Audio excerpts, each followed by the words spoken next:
afternoon, Minneapolis, Minnesota. 59 degrees in Target Field with all that sunshine. Kind of bummed after what happened yesterday. The Twins lose to the Astros as we get set for Game 2 of this American League Wild Card Series between the teams that didn't finish so strong. And now it's up to Minnesota to end a long playoff losing streak. And they're going to rely on somebody who's 22 years young. You just saw Alex Kirilloff. There's no Byron Buxton in the lineup today. Michael Brantley, big hit yesterday for the Houston Astros. Clutch as they rallied from a 1-0 deficit. George Springer, typically in the middle of everything.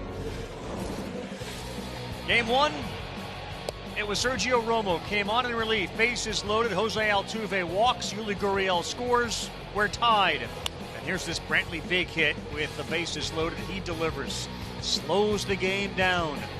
Maria's in, and Springer as well. Made it 3-1. They eventually had a 4-1 lead. And Framber Valdez was the story on the mound. He was great. For 5 innings, he did not allow a run. Not since Madison Bumgarner shined in the postseason have we seen a performance like that.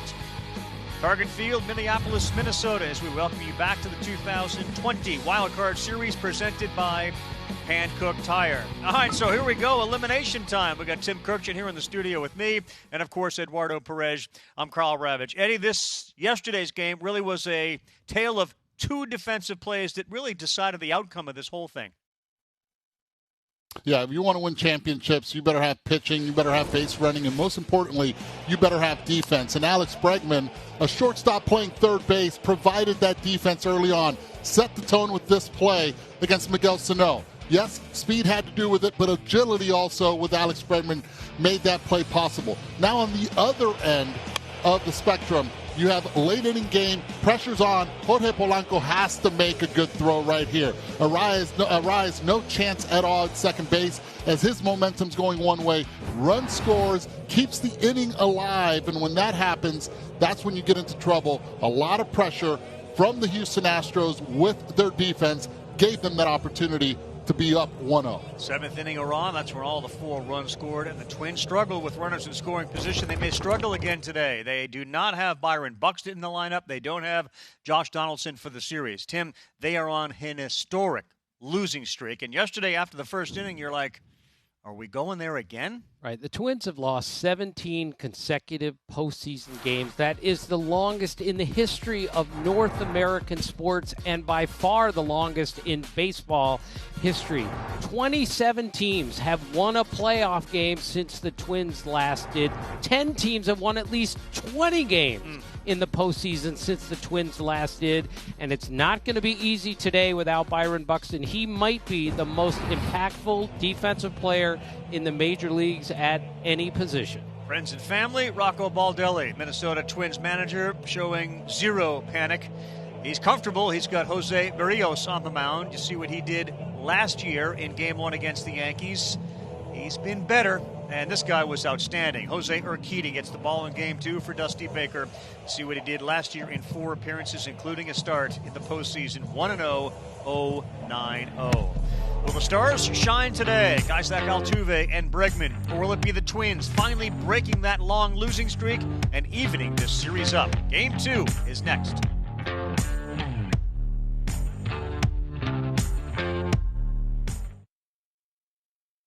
The Wild Card Series is presented by Hankook Tire. Never halfway. Looking forward to this one. All of a sudden, game is so critical. And, of course, this is the first elimination game of the day. With the National League game underway earlier, Cincinnati and Atlanta, they are 0-0 in the top of the 4th. And we are just about set to get underway here. Take a look at Minnesota and the numbers. They had the best record in September. They've been great. And now it is time for T-Mobile's Ticket to the Game, digging into today's key game insights for the fans at home. So we talked about the 17-game losing streak. It is now 8 straight series as far as long losing streaks. Right. None of those to the Yankees. There was an A's mixed in there as well. But they have to take comfort in the fact that they're 24-7 at home this year during the regular season and did not lose back-to-back home games the whole year. and they've got a pretty good hurler on the hill today. Right. And of course, the whole year, Eddie, constitutes 60 games, 30 of which are at home. It's not your regular 81, but you get the point that they don't usually lose at this ballpark. And now you have Jose Berrios on the mound. What gives you confidence if you're a Twin fan in Berrios? Well, what gives you confidence is this is the guy that was built and groomed in this organization for this moment. He's got above-average fastball, curveball to go along with it. His changeup has to play against the few lefties that they have in the lineup. But most importantly, he has to be able to get that first hitter in every inning. That's where he struggled so far this season. One of the worst in the league, as a matter of fact, with on-base percentage of .369, guys leading off innings. Right now, George Springer is at the top of his list. Habitual first pitch swinger. They really didn't give him a chance yesterday to do that. Springer, Altuve, and Brantley 1-2-3, followed by Bregman, Kyle Tucker having a breakout season. Yuli Gurriel hitting the ball hard, not having a lot of luck finding any grass out there. Carlos Correa, Josh Reddick, and behind the plate again, Martin Maldonado. So Berrios gets the baseball. He'll have Manny Gonzalez behind home plate, calling balls and strikes. And underway, and Springer, there's that first pitch swing. And this time underneath it, Max Kepler in center field. No Byron Buxton again. And just like that, one pitch, one out.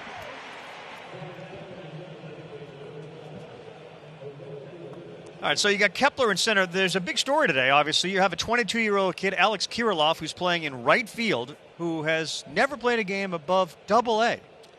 And Max Kepler can play center field. He did it quite a bit last year, but he's not Byron Buxton. And having a kid who's never played in a big league game playing right field, obviously their outfield defense isn't what it was yesterday. No. Back to Altuve. First pitch. That's a strike at 95, right at the knees.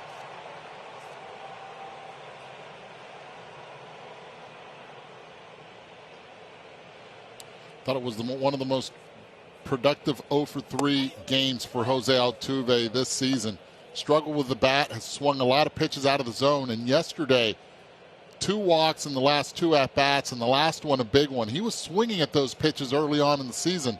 Showed a little discipline yesterday, laying off those. And both were high fastballs, the pitch he's really had trouble with. So, Eddie, you're right. The discipline there was really impressive. That's the 4th time in postseason history we've ever had a 9th inning go-ahead, bases-loaded walk in a postseason game. And you can remember the other ones because they're hard to forget. Ahead 1-2, Berrios. And another take by the multiple all-star batting champ and likable second baseman of the Houston Astros, Jose Altuve.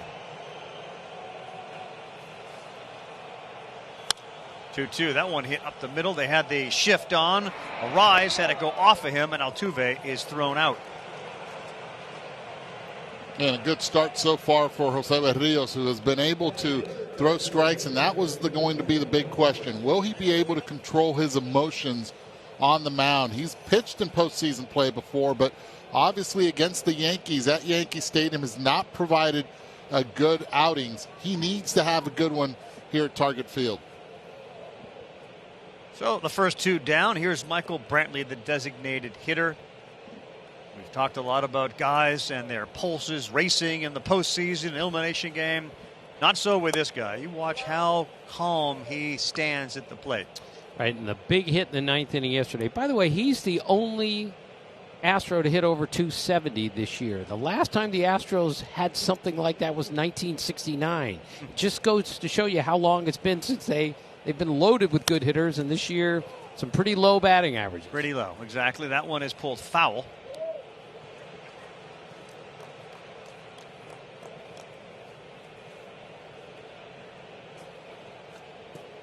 In fact, Ravi, the 5 lowest batting averages ever to play in a postseason game were recorded this season. Think about that. All the teams that have been to the postseason, the 5 lowest team batting averages have come from this season.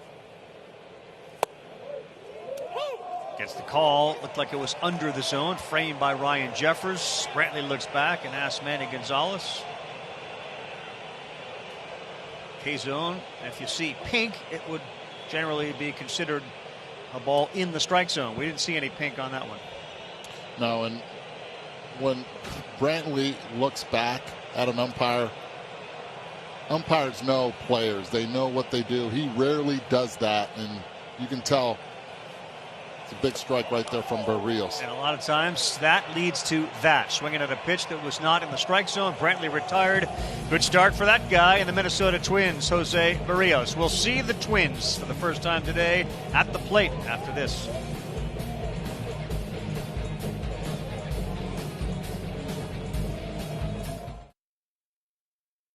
Starting lineup has Luis Arraez leading things off. Yankee fans remember him last year from the LDS. He was really good against them. He had .455, but he only got on yesterday via a walk. He's an on-base machine, and then the question's going to be, can Kepler and Cruz Rosario pick him up when you do not have Josh Donaldson and Byron Buxton in the lineup? Not the way you'd want to go into a game if you were the Minnesota Twins. You're missing two of your defensive forces and offensive stars. This guy, Eduardo, has been tremendous in the postseason. Dusty Baker loves his heartbeat. It was always going to be Urquidy in game two. For those that wondered, is this a Lance McCullers start? Yeah, and again, Jose Urquidy, he's been great. And he's been great against left-handed hitting specifically, and that's because of his changeup. He'll throw it at any count, and he's kept those left-handed hitters at bay with it. And tonight and this afternoon, he's got 6 of them in the lineup, 2 of them being switch hitters. So Jose Urquidy has given him great outings, all of them on multiples of 5s, either 5th or the 10th day of this month. So they're expecting a good outing out of him on the 30th of September. We got that. We got the calendar down, and Urquidy's first pitch to Arraez in there, strike one, 92. Left-handed hitters hurting 136 against him this year, as Eddie was saying. That's really good. And by the way, it's the first time ever that 2 pitchers named Jose have faced each other in a postseason game. We got calendars and names we're checking off, and that one just misses inside.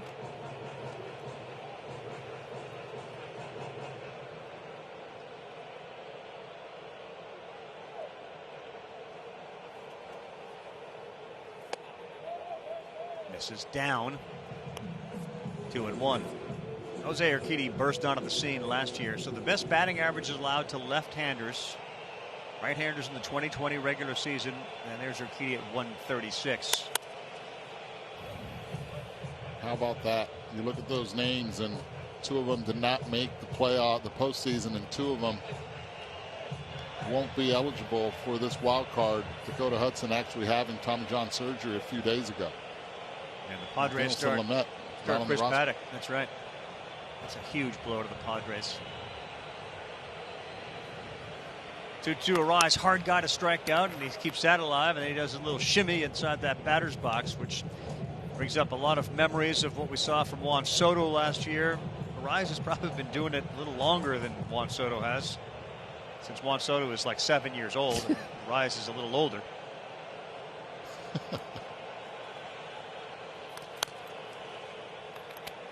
Dusty Baker went on and on about how this kid knows how to pitch.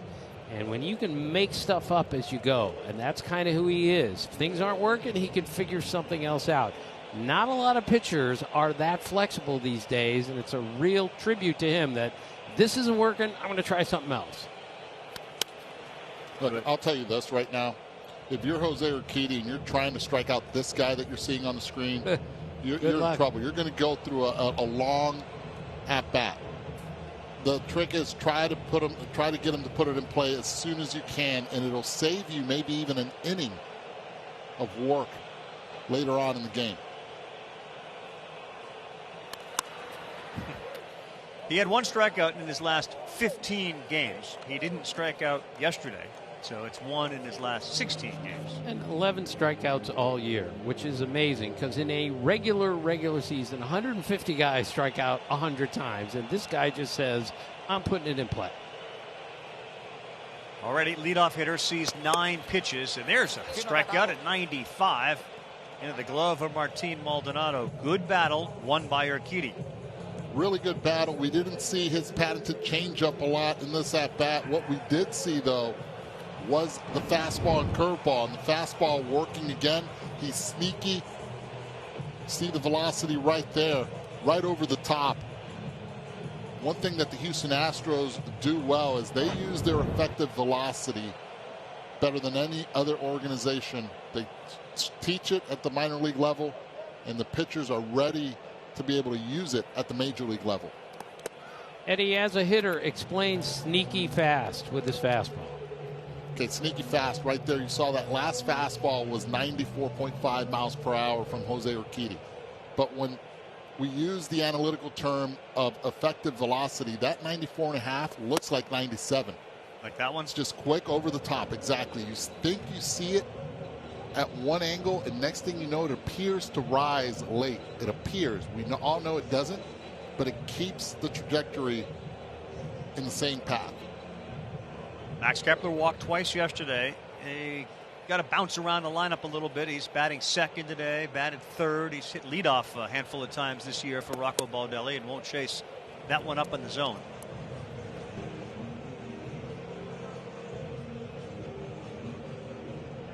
.6'4", 225-pounder out of Berlin, Germany, 27 years old.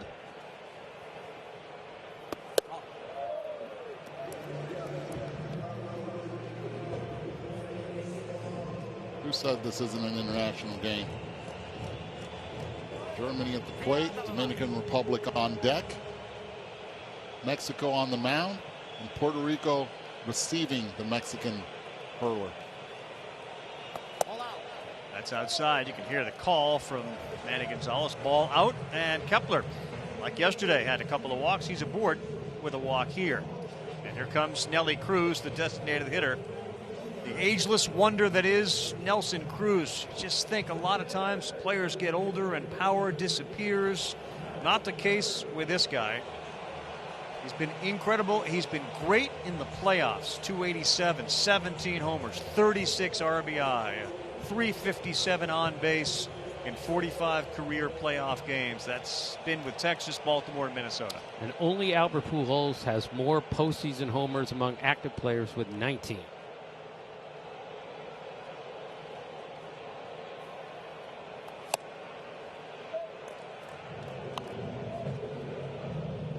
Again, Ravi, this year, 992 OPS at that age.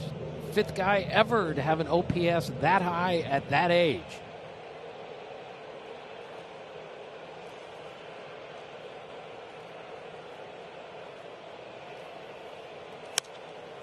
This one is into right, shallow. Reddick looks at the wall. He's able to make the catch. Unfamiliar with Minnesota, of course, but he was able to look at the wall and the ball and field it for the second out. Yeah, and I love that you just said that, ball, wall, ball, and we've heard Doug Glanville say it a lot, and Josh Reddick, known for his defense, watch how his eyesight stays on the baseball, and then he realizes where he is. He takes a peek right there to see where the wall is, understands exactly where he's at, continues to chew that gum, relax, makes a play, make sure he gets that ball right back in to the infield. Good work right there by Reddick. He can play baseball and chew gum at the same time. Clearly learned that. I can't do that. I could not do that back in the day. There's Eddie Rosario. You wonder how he and the rest of the Twins slept last night after seemingly having a game in their grasp, and then there was some walks, then there was an error late, and they ended up losing it for the 17th consecutive time they lose a playoff game. And they'd never lost a home playoff game allowing 300 runs. That's how important that error was in the ninth inning yesterday. Guys, look at Miguelson know how close he is to on deck to the hitter. Sky high, and that's going to find the empty seats down the right field line. Yeah, you're right. If you look sort of over the shoulder of Rosario, Sano creeping into the picture. It reminds me a lot of Adrian Beltre a couple of years ago when he was, and as a hitter, you want to be as close as you can. You'll say, well, this way I'm actually safer if I'm close there because a foul ball won't hit me. But you get a better angle of what Jose Urquidy is doing. If Martín Maldonado sees him that close, he would let him know, and he would let the umpire know he's got to get out of there. 0-1 hit hard. Altuve ranges to his right, flips, and that's off the mark, and it's the Astros who make the error today as Altuve forced Gurriel off the bag And now the Twins will try to take advantage of an error on the second baseman. Yeah, not a good throw by Jose Altuve, but at the same time here, Yuli Gurriel has to know also right here that he has to be able to get off the bag, not try to stretch, and still has plenty of time, most likely, to get Rosario. If he stretched towards second base instead of waiting until the throw dictates where you're going to stretch to. Never stretch first. A little bit towards his left. Exactly. Move your feet first and then stretch. See, Altuve's body was taking him from left to right, and the throw went from left to right. And now an opportunity for the big fella, Miguel Sano, with 2 on. Similar feel to the first inning yesterday when the Twins threatened and Bregman came up with a huge defensive play. Ravi, as we said yesterday, the Twins and Astros tied for the fewest errors in the major leagues this year with 20. The Astros have led or tied for the lead for fewest errors 3 years in a row. Last team to do that in the American League was the Orioles in the 70s, so they don't make very many mistakes. 4 errors coming in the last 27 games. Sano had a hit yesterday.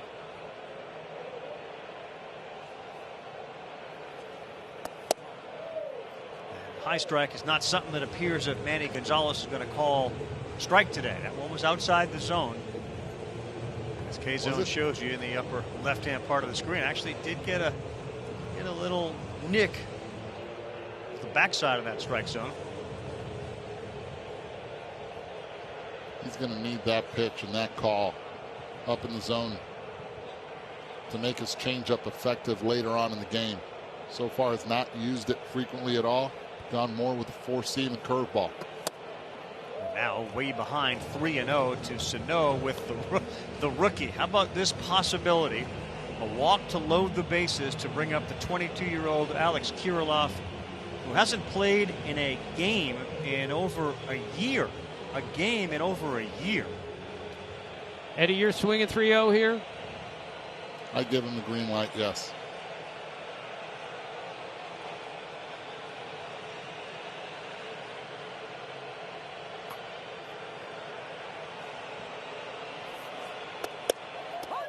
There's one at the top of the zone. Again, they're not going to give in on Sano. They'll stay with the scouting report. A very good low ball hitter. Has power to all sides and all parts. 0 for 7 yesterday with runners in scoring position. Sano, exit velocity, hard hit, amongst the top on the team and in baseball. Seen a number of his balls travel 440, 450 feet. And yet contacts and issues struck out 44% of the time this year, second highest rate in the history of Major League Baseball. Keon Broxton, 46% last year. 3-1, slider away, ball 4. Urquidy looks in, wondering where was that. And now the loaded. Call by Manny. How about this? I remember my first at bat in the regular season in July, and my heartbeat was like I had never experienced it before. This right here has to be another level. Alex Kirilloff called up and added to the roster, and as Rocco Baldelli told us earlier, we didn't call him up to sit and watch. I mean, the point is we added him to the roster because we think he can make a difference, and here he is, the third player to debut in the postseason and the first to ever start. An elite hitting prospect is the way Baldelli described him, and he stares at strike 1. He's not just starting. He's starting in an elimination game in his first major league at bat. He's got the bags loaded in the first inning. Plum High School in Pittsburgh, Pennsylvania. The first round pick, 15th overall back in 2016, right out of high school. Yeah, Pensacola AA, September of last year, his last game, and a little late on a 94-mile-an-hour fastball. Behind 0-2. I think it's a long way from the Pensacola Blue Wahoos to an elimination game in the big leagues in your first major league game. Blue Wahoos and the Montgomery Biscuits was the last game he played. Today he's a Twin against the Astros in a wild card series with the bases loaded. 0-2, hit it to center field, Hit it well, but Springer is there. And welcome to the major leagues, Alex Kirilloff. What a story. Leaves him loaded. Zeros after 1.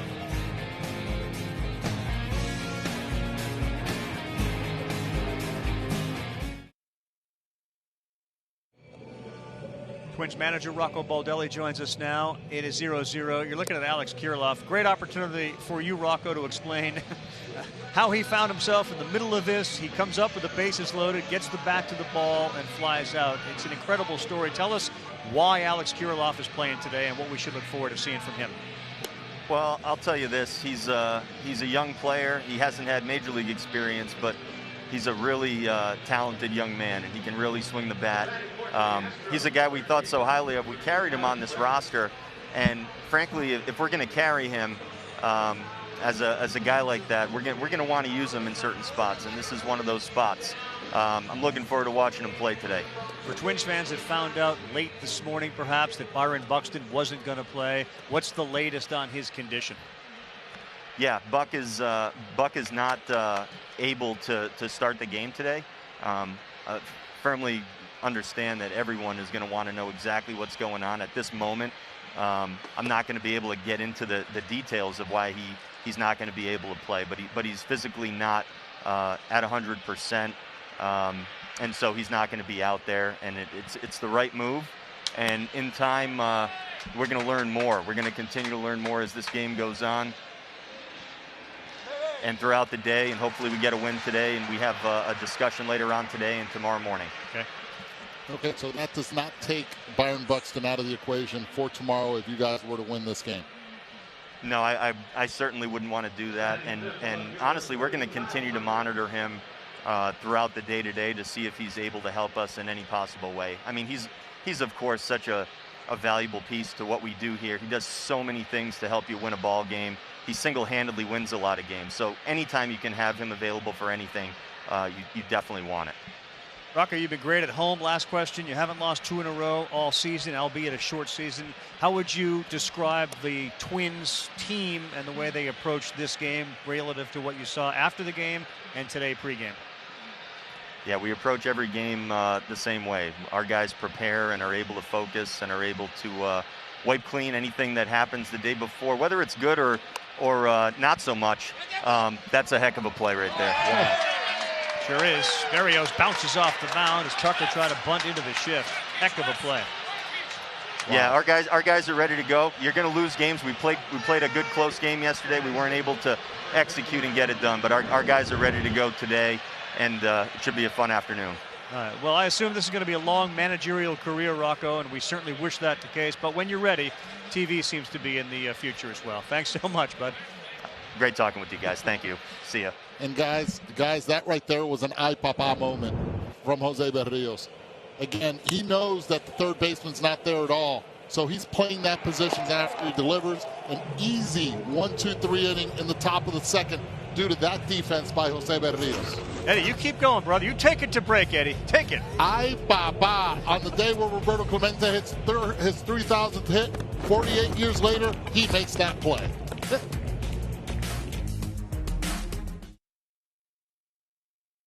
Dusty Baker said it was loud in the locker room yesterday. It should be loud. Hasn't been in a while. Dusty's been in a bunch of locker rooms that have been loud. First manager to take 5 different franchises to the postseason. This is his 10th postseason as a manager.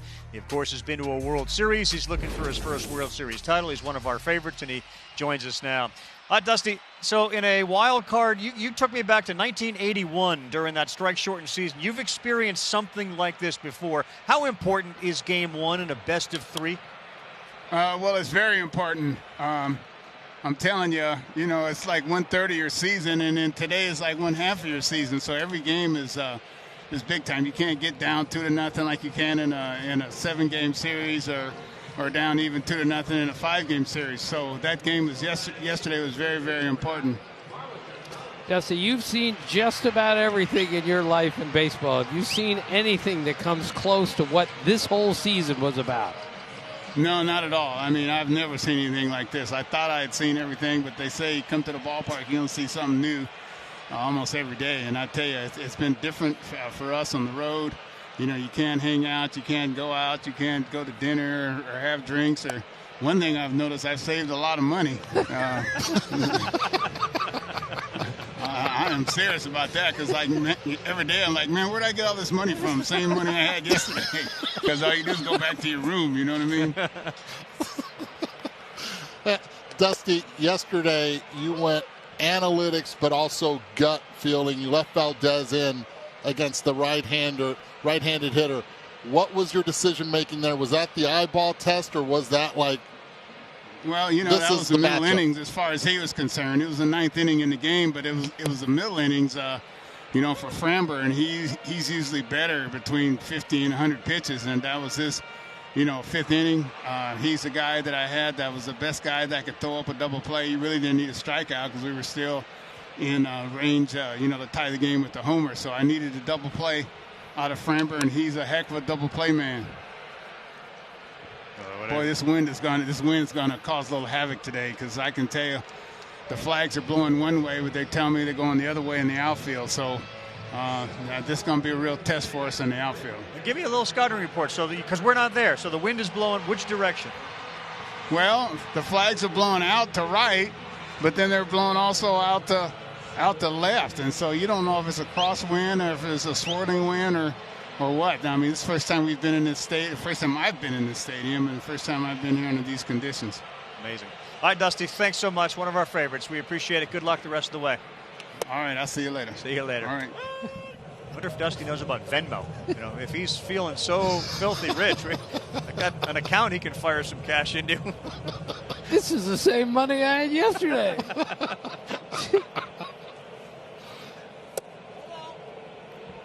And in these stadiums, that's the key. When the flags blow, if it's usually to right field, and because they're so high, it swirls around, and it gives you that bowl effect where then it shoots out the other way.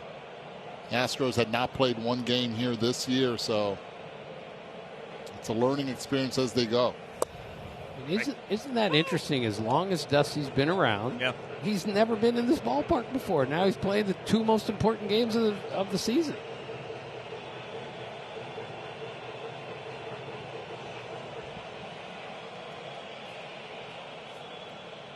Polanco and Gonzalez both retired. This is Ryan Jeffers, the 9-hole hitter, behind 1 and 2, and he fouls off a fastball. You consider Dusty to be one of, if not the most interesting man in baseball?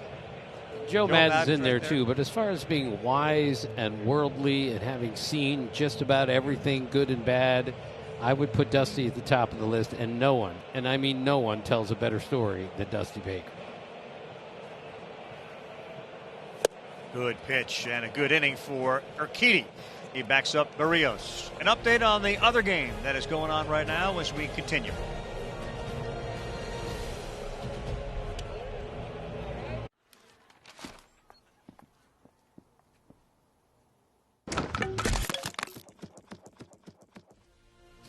Jose Barrios, Jose Urquidy, both outstanding so far as we head to the third inning. No runs across.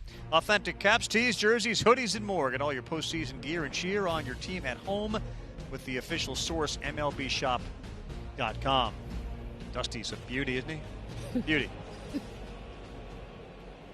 Oh, he's the best. And that's one reason he's managing this team. Crisis management. He's been through a few of those in his career, and he's done a nice calming force on the Astros during a tumultuous season. 7-8-9, Correa, Reddick, and Maldonado for Houston.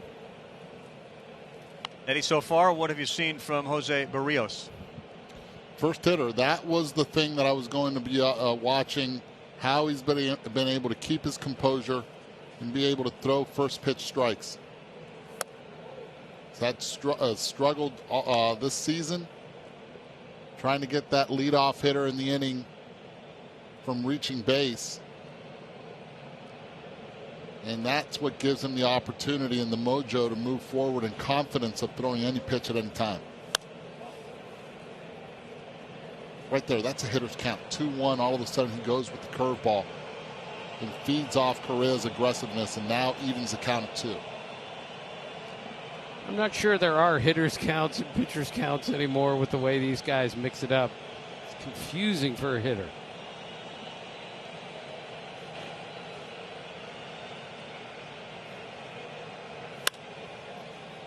Correa got the arms extended, but this one is going to stay inside target as Max Kepler takes a few steps back to make the play. So there's one down, and the first batter of each inning have all flown out. Springer flew out to center, Bregman flew out to right. Now Correa starts the third by flying out. Talk about the trajectory of Jose Barrios. He was for a while considered to be the arm that was going to be the next Johan Santana, if you will, on this team. A lot of comparisons, unfairly likely, to somebody like Pedro Martinez. And now that Kenta Maeda was brought in and started, he doesn't have to maybe be that guy, and maybe he ends up being that guy. Kenta Maeda was the ace of the staff this year, but Barrios is a pretty good two. It's pretty good too, and when he got to the big leagues, Jose Barrios was tipping most of his pitches, especially the curveball. It was a fastball, curveball. He would sprinkle in the changeup once in a while. But at big league hitters, if you change the angle of your glove and you make it drastic to the point where it's so obvious that even the guy that doesn't like knowing what's coming can see it, that's when you find yourself in a lot of trouble. He was able to make that adjustment, and that curveball now works in a big way. Josh Reddick took his time leaving. You take a look at K-zone. Do you see any pink there? We don't, but he gets the call, and he picks up his second strikeout of the afternoon. A couple reasons why they carry 4 catchers, the Minnesota Twins do, but there Jeffers does a nice job of letting the ball travel. Doesn't reach out and keeps that angle, stays low. And not only does he fool the K-zone, Manny behind the plate, giving him a generous zone. Worth repeating, Ravi, the Twins used all 4 of their catchers in one game yesterday. Doesn't happen too often. Astudillo came in as that pinch hitter late, grounded into the double play. That was started by Bregman, and it gave Houston a 1-0 lead in this best-of-3 series.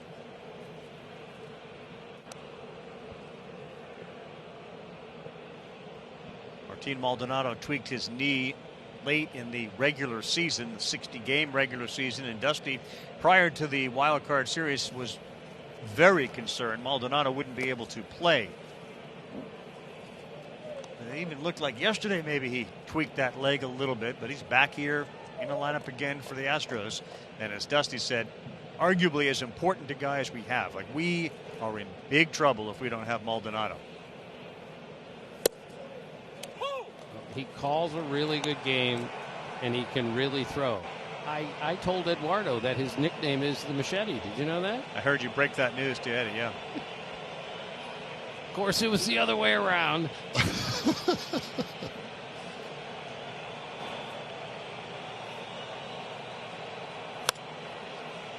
Machete has done a lot. He's been through a lot, played winter ball for many years in Puerto Rico, has a passion about catching behind the plate. Rich tradition in Puerto Rico with all the talented catchers that have come out of the island. And his town was hit hard. That was the entrance of where Hurricane Maria came through, and he's done so much for his hometown down in the southeast. Another 1-2-3 inning for Jose Barrios. He's been lights out so far.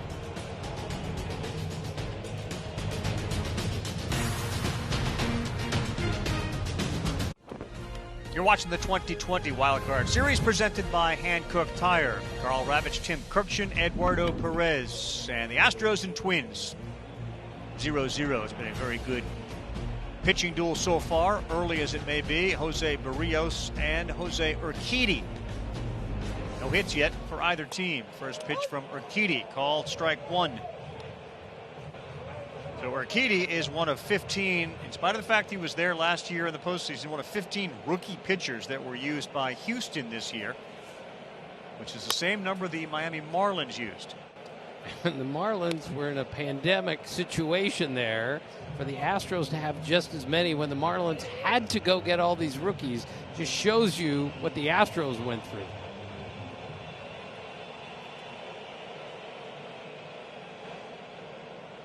It was a rise. 0-2. Fouls one off. All right, so who sees the comparison at all between Juan Soto and Arise? Watch one, watch the other. It's after the pitch is thrown. The stare of Soto right to the pitcher. The footwork of Arise. A rare strikeout the first time up. This one on the ground to Altuve. That time he sets his feet and gets the out. Let's get Kevin Connors involved. Kevin. Ravi, time for today's wild card roundup brought to you by Coors Light. Trevor Bauer is the likely NL Cy Young winner. He's been sensational today in the series opener in Atlanta. 5 scoreless, 8 Ks, but Ronald Acuna currently on third. And a called strike three been taken great by too, Duvall. scoreless over on ESPN. They brought the infield in, did they? And Marcell Ozuna is up, and he just popped out to the catcher. So a huge out from Bauer with Acuna at third. Marcell Ozuna couldn't get a ball to the outfield to bring in the first run of the game. It stays 0-0 with 2 outs there in the bottom of the 6th. And now Max Kepler, who walked in, was stranded at third base. His first time up. He's in center field today again. If you're just joining us, no Byron Buxton in the lineup for the Twins. So Dusty said an interesting thing before the game about Urquidy, about how much he knows about the art of pitching because he's from Mexico. And he said the hardest winter I've ever had, the hardest league I've ever played in was the Mexican League because everyone down there really throws strikes. They really know how to pitch. It's, Vicente Romo, Fernando Valenzuela, and Urquidy is in a similar mold there. And Dusty said, I was sent down to Mexico to learn how to hit the breaking ball. He said, when I came back, the ball didn't break nearly as much as it did as what I saw in Mexico. Winter ball's really important, Ravi. You learn an awful lot down there, and it's a shame more of our players don't play it. I understand why. Eddie, did you ever play in Mexico? I played during the Caribbean Series in Mexico, also managed in Mexico during the Caribbean Series. Played most of my, if not all of my winter ball experience has been in Puerto Rico as a player and manager there. Internationally, though, for the Caribbean Series, did Venezuela, Dominican Republic, and Mexico. Kepler popped up. A lot of pop-ups today. Center fielder is Springer. He's underneath it. He gets the out. You see right there, he got the out against Kepler on a fastball, and that's been the common denominator for Jose Urquidy. The fastball usage. Used it a lot more and very proficient early on, first time around the lineup. Just think about the hitting and what Jose Urquidy and how you're supposed to approach him. He's got a very good changeup. He uses it to righties and lefties. And yet he's gone against the grain, against the report, using that fastball effectively at a high rate. And because of it, 7 of the 8 outs that he's made so far in this game have come from the number 1.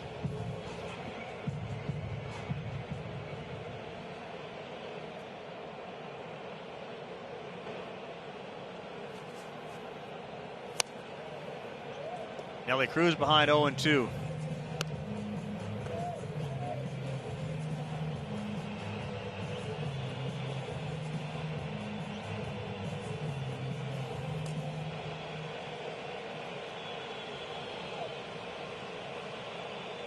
Five fly ball outs. You saw his pitch usage from Urquidy. And this will be a ground ball over the head of the pitcher. Altuve's got plenty of time, and he gets Cruz. So yeah, through 3, we got ourselves a Jose showdown. Speaking of Jose, Altuve bats second when we come back.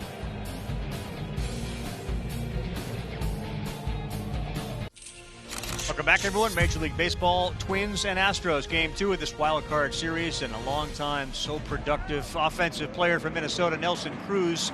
You see him there walking through the dugout, kind enough to join us with an earpiece and a microphone. Nelly, Carl Ravitch, Tim Kirch, and Eduardo Perez, thanks so much for doing this. This is such a unique thing for us. You tell us, because we're not at the ballpark, what you're seeing from Jose Urquidy today on the mound for Houston. Well, he's getting ahead early in the count, with his fastballs. Second time around, it seems like he's working more on the breaking balls. You tell me also, Nelly, what about yesterday was surprising to us? Twins don't make mistakes in the field, and you win at home. You've been around these guys. You tell us what the attitude was going into today's game after a hard loss yesterday. Well, I mean, we have to look at it that way. It's another loss. You know, it's hard to bounce back today and get the job done. We're very confident because we have the Rios on the mound. So we just need to get the offense going. Nelson, it's Tim Kirkjian. I spoke to you this winter, and you hit every morning and you hit every afternoon. Is that normal for you when games aren't being played for you to hit that much? I'm sorry, what was it? You hit every morning and every afternoon while games were not being played. Is that standard for you to hit that much? Well, I mean, it's just another game, you know. I guess it's kind of earlier than what we normally play, but we're in the same. It's a postseason, so we're all excited about it. How do you handle the nap situation? I understand you like to get a nap in. How do you do that when the game starts? It's like feels like the morning. I take my nap today. I make sure I fall asleep early, and then I come to the park early enough so I can do my job or my workout, and then find a way to get my nap. Wait a minute. So you took a nap early, but didn't you just wake up from your sleep? Well, I mean, I fall asleep like at 10, okay, and I get up like at 7, and I was at the stadium before 8. So I make sure, like I say, I do my job and all the workout, so I can take my naps. You know, that's really important for me. Oh yeah, mi hermano, you're a designated hitter. Everybody else is out on the field. How do you stay loose from at-bat to at-bat? Because mentally, it's a grind. I've been in it, and it retired me. How do you do it? Well, I don't like to see it during the game. So you're going to see me moving around. When I know I'm going to hit, I go in and take a few swings in the cage. But that's my routine, I guess, moving around every seat. Take a look at that pitch again as we watch George Springer upset with the strike zone of Manny Gonzalez. It looked like it was a little bit outside, and he got pretty vocal about it. He's still griping out there, and that ball, Jeffers brings it back 96 miles per hour. It was not in the K zone at all. And he's like giving them the no way. A lot of frustration, not only from the Astros side, but also from the Twins side when it comes to it. But Ryan Jeffers is letting us know why he's behind the plate, stealing pitches and making it difficult on Manny behind the plate. See Nelson. Well, we as a player have to understand also. I mean, if that's the strike zone, we have to go there and battle. You know, make sure if we have to spend the strike zone a little bit more, you got to know that. Nelly Cruz joining us. Nelly, you have a player in right field who hasn't played a game in over a year. He's 22 years young. You have been so great in the postseason, let alone the regular season. I don't know if you had a chance to talk with him as Altuve hits one to short and is out, but what would you tell him about dealing with all of this? This is a hard thing, I would imagine. Definitely, it should be hard. You know, first game had to be in the playoff, but we're really confident. That's the beauty of the game, you know, and beauty of us as an organization. We're really deep with the guys in the minors and our prospect, and that's what the game called today to do. You know, they are there today, so I tell them just to have fun, enjoy the game, and go get it. You know. 2 men down. And Michael Brantley. Who was Go ahead, Eddie. Does he realize in right field that he does not get any service time for any of these games? Well, I guess I don't know how that works, but I guess he got one day in the big leagues today. So.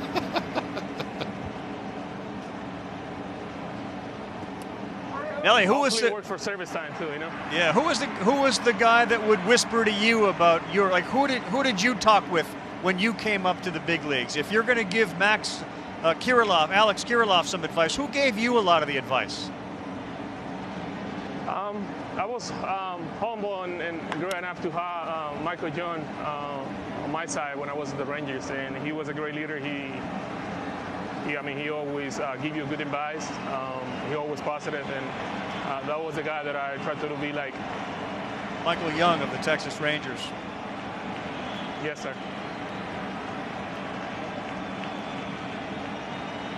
For those of us that don't get a chance to be around Rocco Baldelli a lot, what's he like as a manager, Nelly? way you see him, that's the way he's behind the scene. As a manager, he's a guy who is quiet, he's fun. He let us play the game. Always had a good advice with regardless of any situations of the games, he always had the right answer. But the most important thing, like I say, he let us play the game and enjoy it. You know, he understands the process of recovering, so he's a big guy about recovering, resting. Do your job and rest. If you need to hit, you hit. If you need to take ground balls, take ground balls. We are professionals. That's why in the big leagues now. So, Nelson, you guys didn't lose 2 games in a row at home all season. How comfortable are you playing in that ballpark? What ballpark, sorry? Your part. You didn't lose back-to-back home games all season. How much comfort do you get playing at Target Field? Well, I mean, the record shows that we're much better team at home than on the road. So we really believe and we're really comfortable at home. Like, I mean, if you ask any team, they always play better at home, and that's the case too. So we're waiting. We're waiting for the home run, Nelly. We want to see the bathrobe. We want to see that. For people that don't, I got it somewhere. It's somewhere here. You got it somewhere. I will bring it. When you show it to us, and we're now seeing it on TV. I know you're not showing it, but we're showing it on television. What's the story behind the bathrobe? Well, I don't know how Donaldson get a deal, so we all get the rope. And I wasn't playing that day. I remember we played the Tigers last week, and I tell the guys I'm gonna bring it out, and everybody was like, "No." So I did, and I keep it here. I was like, the first one to hit a homer, I gotta put it on, and that's what happened. The homer robe. Well, I will bring it in a row too.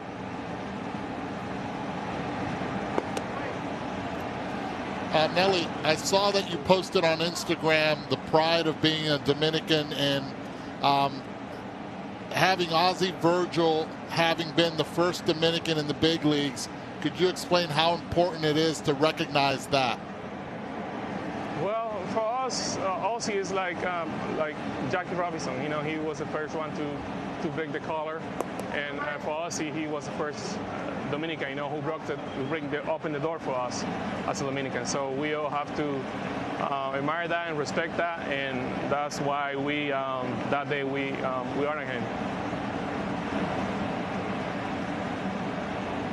Rios after a walk to Brantley, now behind 3-0 to Bregman, and he walks him. In games that are so close, we saw it yesterday with the fielding play and then the walk to Altuve late. I saw your look, Nelly. You can appreciate how important base runners are in these games. Can you express to the fan at home as a player how aware you guys all are of the little things in the game that make the big difference? Yeah, I mean, every detail is a big, huge thing in place in games like this, you know, especially short series. So we have to clean baseball and make sure we take advantage of any situations. Walk, errors, whatever it might be. We should be on top of everything. A little bit of a jam here with Kyle Tucker up, who's been so productive for the Astros this season. He had a hit yesterday. And Jose Barrios, for the first time, got runners on the base, and he's got 2 of them on. Slider in there, strike 1, good pitch.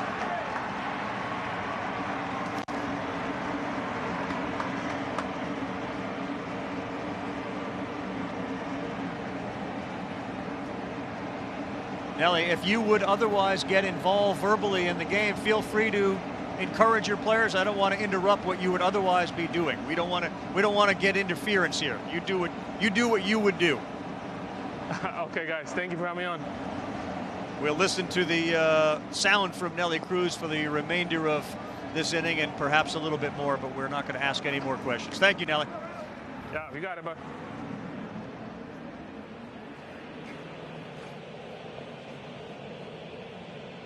So, Eddie, during the interview, have you seen anything with Barrios that would cause you to wonder why he's all of a sudden lost the strike zone a little bit? 2 guys that he just does not want to let him beat. Again, I said yesterday early on, George Springer, he's able to get that first out, and then he's trying to get too perfect with Michael Brantley. Same thing with Alex Bregman, not trying to give in. Once you start doing that, you get yourself in trouble. I think when he struck out George Springer, George kept chirping back there, and I think Manny realized that he missed the call, and he has not looked into the dugout at all. He's allowed George Springer to just vent.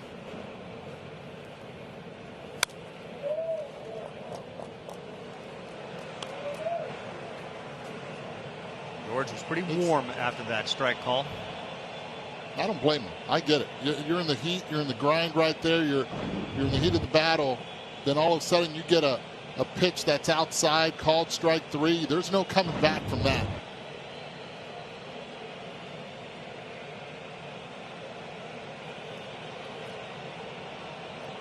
As Eddie said, that was great framing by Ryan Jeffers there.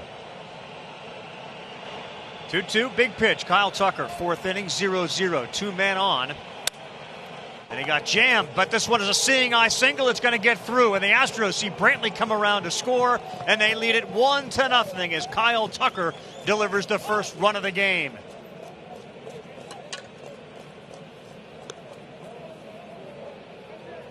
Another example of where the shift ended up hurting the defensive team. Yeah, and again, a really good location on the fastball. Inside, exactly what he wanted to do. You're looking at a pitch right there where exit velocity was just 82.2 miles per hour off the bat. You see the shift. Just, he hit them where they're not.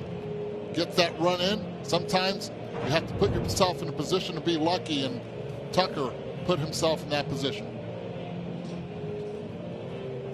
Of course, the other lesson in that of the walks that come back to haunt you. The walk to Brantley, the walk to Bregman. Now 1st and 3rd in the first meeting on the mound as Barrios had been so solid for the first 3 innings. Our first hit of the game for either team.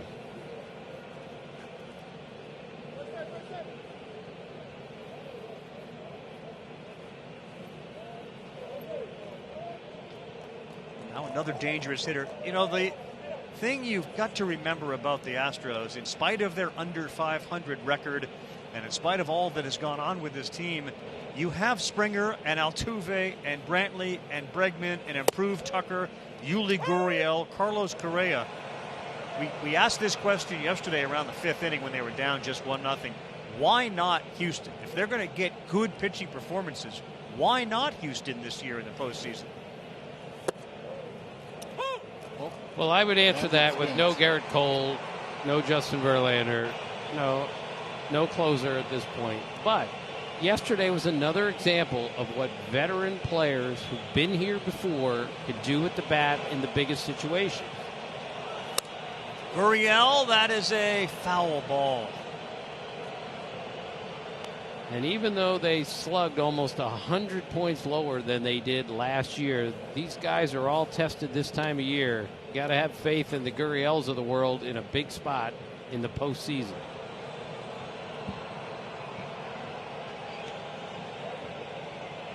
They may have had a little bit of that bravado knocked off. They're still the same guys who are talented. If you think that they don't have talent, this group, come on.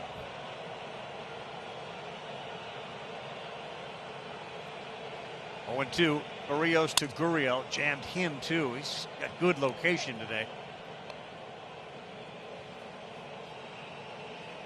Good run in on that fastball, but he was on his game. It's just right now the defense positioning and the 2 walks this inning with 2 outs have let him down. Look at the upcoming postseason calendar. The wild card games available on ESPN and ABC, and you can see in the upper right of all those scores the networks that the games will be on. White Sox put 7 up on the A's yesterday. They got to Jesus Luzardo. The Yankees pounded Shane Bieber last night. E.J. LeMahieu got it started, then Aaron Judge hit a homer. And the same way you might be dismissive unwisely of the Astros, like, let's not forget Garrett Cole pitches for the Yankees.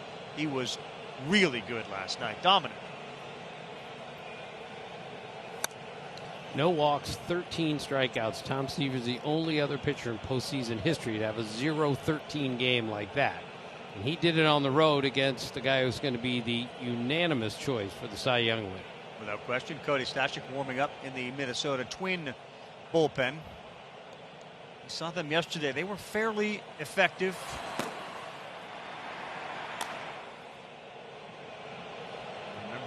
grimace from Nelly Cruz when that second walk was issued to Alex Bregman. We just realized we can't be flirting with this stuff. And here's Gurriel, 0-2 again. That's high at 95.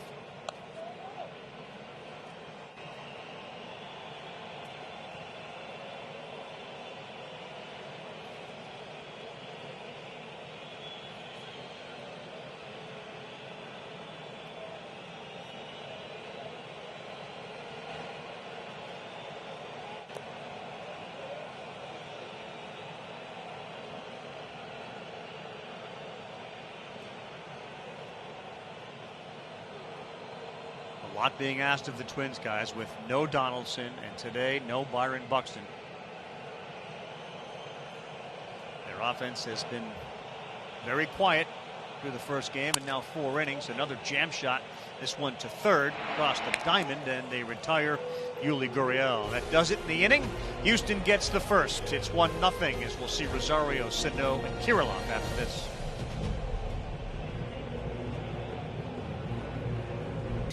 Just tell Siri, show me the MLB postseason schedule. Well, the postseason schedule has got Trevor Bauer on the mound today. He has been outstanding as Cincinnati and Atlanta are tied 0-0 into the 8th inning. Cardinals and Padres, you'll see that 5 Eastern time, ESPN2. And then an elimination game with the Yankees trying to end Cleveland's season, 7 o'clock on ESPN. And we'll have the Brewers and Dodgers tonight at 10 Eastern time. In a matchup between a bullpen-led Brewers and not Clayton Kershaw, but Walker Buehler. 8 playoff games in one day. Greatest day of my entire life today.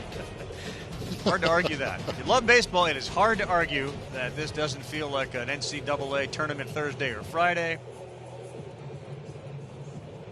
8 baseball games, 4 of which a team could be eliminated from the postseason. The whole thing's going to happen real quick. We went from just starting to potentially ending the season for a team yesterday and today. Twins going to try to get to Jose Urquidy, who's been really good after the first inning when he had the bases loaded. He's retired the last 7 he's faced. In the first pitch to Eddie Rosario, strike 1. How much are we asking of the Twins, by the way, with no Donaldson and no Buxton offense? It really hurts the defense, but this is a really good offensive team, and they just haven't hit yet in this series. We're 12 innings in. They don't have a hit with a runner in scoring position yet. They don't have any hits in this game. And it has to turn. They're too good to continue a losing streak like this. Ravi, the last time they won a playoff game, Julio Franco was active. He's 62 years old now. And give a lot of credit also to the Houston Astros. The game plan starting Greinke, then Valdez, and now Urquidy using the fastball more than the changeup, a pitch that has carried him so far in his starts this season, especially against left-handed hitters. He has not used that pitch aggressively like he usually does. There's a fastball, another one at 93 that Rosario swung right under. And again, Ravi, you can't belabor this, how this guy is just making it up as he goes. And as a hitter, you have a game plan, you have a scouting report, and then he doesn't pitch necessarily to that scouting report. It throws you off a little bit as a hitter. Eddie, he's allowed an on-base percentage of just 190 against left-handed hitters this season. The best in baseball among starting pitchers with at least 29 innings.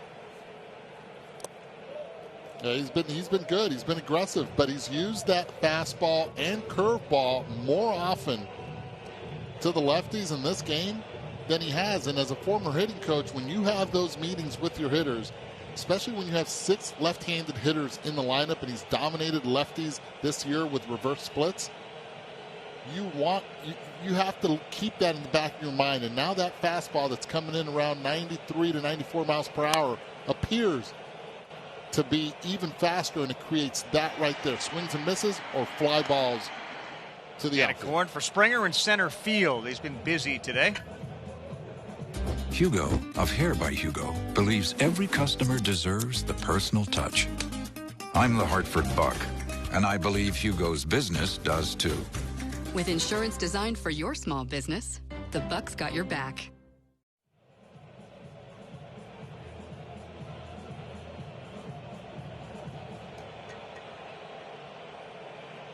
6 fly ball outs for Jose Urquidy. Now he gets Miguel Sano. He walked in the first.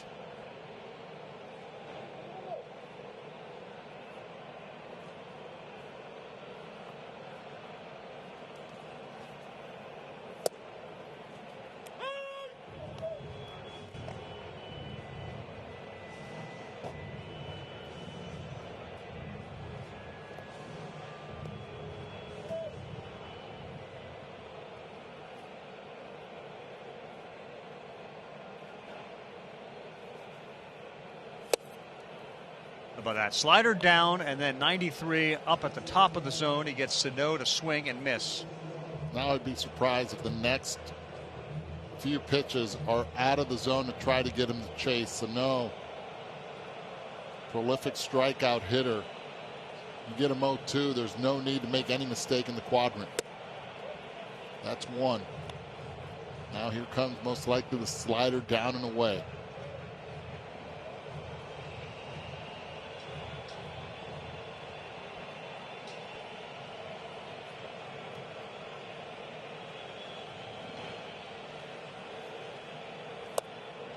That's a take by a guy that has been known to swing and miss. Oh my goodness. Yeah, but that was non-competitive. It started already out of the zone. You see how far it was. Easy to recognize. Now it's up to Martin Maldonado. He's got two choices. He can go right back up in the zone. That's where they've been pitching him with the fastball, or try to get him to chase with a slider a little bit closer to the zone. 2-2. He chased a fastball up and another ball put in the air. Altuve looking for some help. Instead, it's him who catches it, as Reddick was a little reticent to get in there. And there's a smile from Jose Altuve, perhaps speaking to the winds that Dusty Baker talked about earlier. It's going out to left, it's going out to right, swirling. Good play. See Altuve right there letting him know, oh, that was not easy. Have to stay with it. Tell you this, though, Gurriel wanted no part of it. I don't blame him.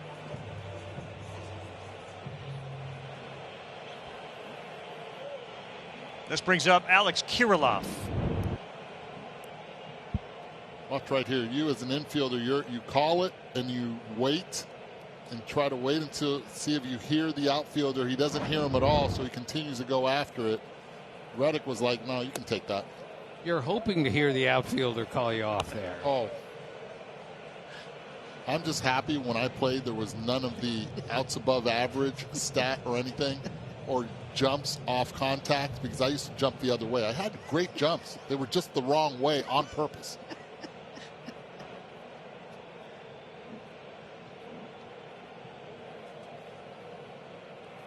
So, Robbie, we talked about this kid here, third player ever to make his major league debut in a postseason game. The first guy to do that was Mark Kiger with the A's in 2006. He played in 2 postseason games and never played a regular season game in his entire career. Think about that for a second. Hard one. 1-1. That's ripped into right field. That's exactly what Rocco Baldelli told us about Alex Kirilloff. He is a absolute huge elite bat. Power to all fields, and he can play both corner outfields and first base. Congratulations to Alex Kirilloff on his first major league hit coming in the postseason. And as a result, we will ask for the baseball. Now, I have a question for you. When he comes up next year in the regular season and he gets a hit, is that considered then his first hit, and does he collect the baseball, Tim?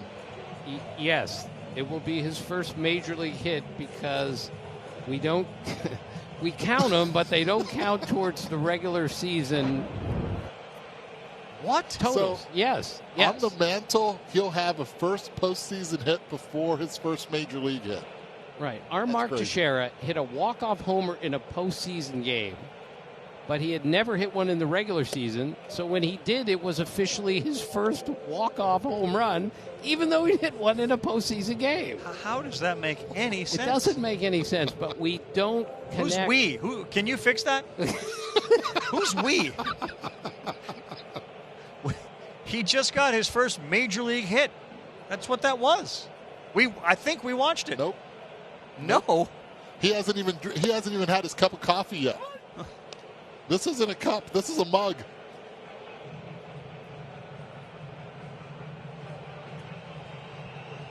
Look, I don't make the rules. I'm just telling you, this is how it works. We don't combine postseason and regular season stats as a big group. We have them separate.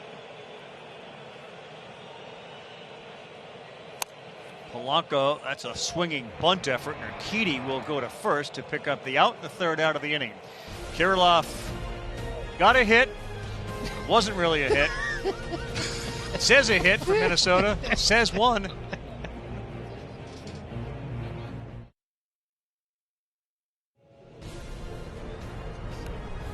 Want to clap or cheer for your favorite team, even when you're not at the ballpark? Cue the clapping and cheering. Now you can with MLB's Cheer at the ballpark. Visit MLB.com/cheer for a full list of cheerable games and let your team hear your excitement from home. Heard a couple of players now with some family and friends allowed into the ballpark, just kind of looking around and recognizing how nice it is. And speaking of cheering, Nelly Cruz, Nelson was watching as Kirilloff got his first hit.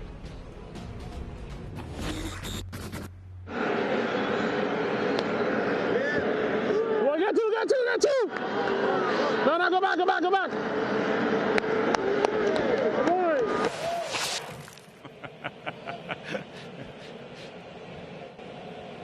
No two, but one, as Alex Kirilloff picks up a hit. I didn't even know what to say. Picks up his first hit. Well, of course, we're going to remember it as his first hit, but it's not going to be recorded that way in his regular season. Derek Jeter had 3,465 hits. He had an extra 200 in the postseason, but they're not added in to his regular season numbers.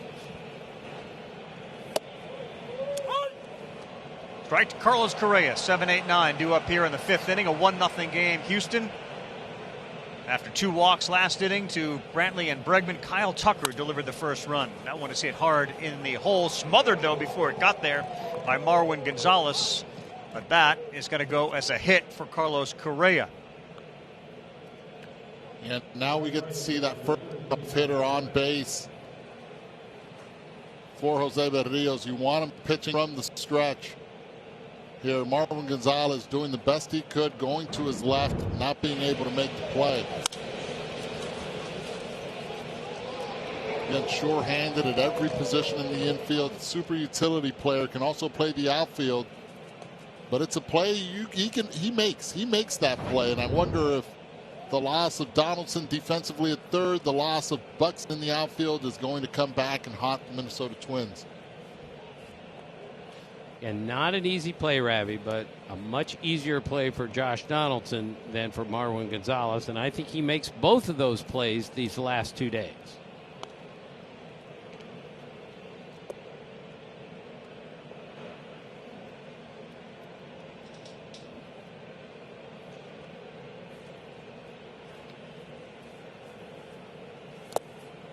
Derek to Reddick. Reddick, of course, involved in the early run for the Twins yesterday, and a ball that was laced off the bat of Cruz went over his head, and then it went over his head again off the wall.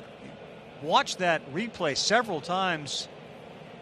It was almost like he was in no man's land, too close to the wall, and didn't go after it as if he had a chance to catch it. He put himself in a tough spot.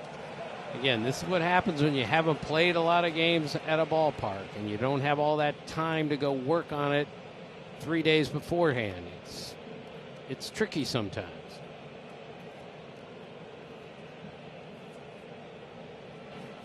Josh Reddick has played in 62 career postseason games. The 1-1, that's inside. A bumpy season, a 20% strikeout rate, which was the highest of his career. Going to go back to 2012 for the Oakland A's. They had a similar season.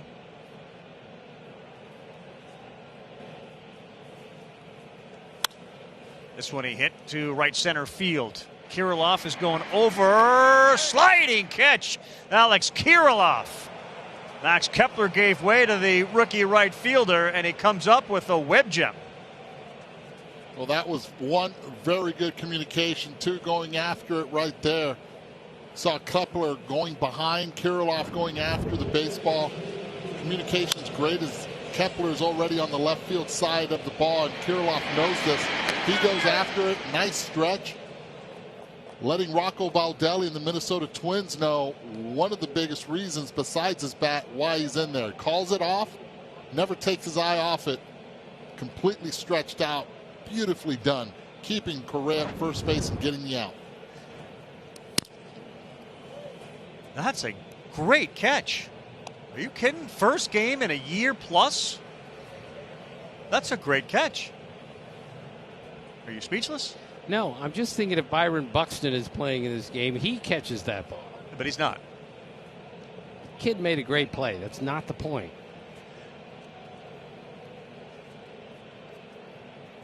He's come up with his first hit, comes up with a great catch. He came up with the bases loaded in the first inning and flew out or lined out in an eventful game one for the 22-year-old rookie out of Plum High School in Pittsburgh, Pennsylvania.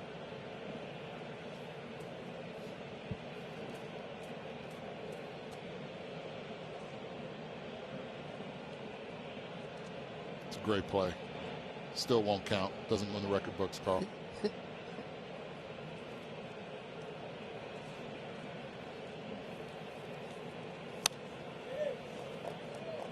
Rios' velocity has not diminished at all as Stashik continues to loosen and throw in the bullpen.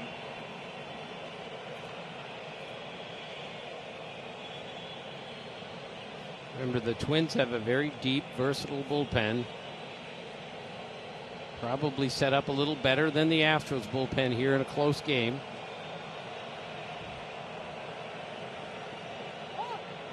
Rocco Baldelli and Wes Johnson, his pitching coach, discussing strategy.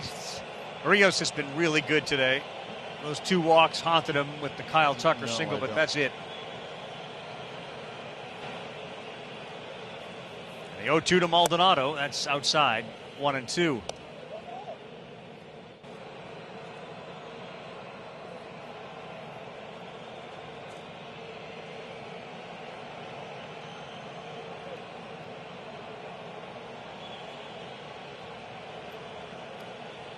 Rios would love a ground ball and a double play. George Springer's on deck. You wonder if he gets a chance to see him again.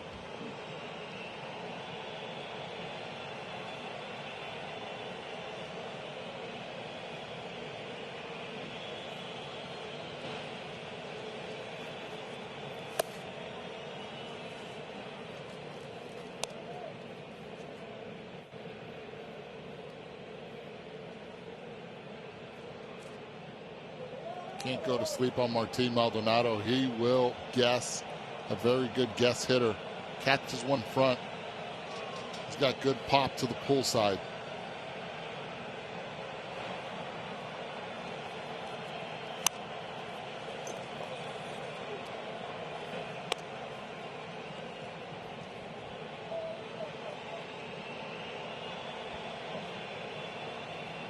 The other game, as you can see the score, Miami-Chicago just underway, 0-0. And the Reds and Braves, 0-0. Bottom 8, Trevor Bauer gave him 7 2/3. He's out. Rafael Iglesias is in. Trevor Bauer struck out 12 in that game. That's a Reds postseason record. Bauer was outstanding. Meantime, Rios gets Maldonado. No walks, 12 strikeouts for Bauer. So we have a 0-12 and a 0-13. And we're 2 days into the postseason. Both from UCLA.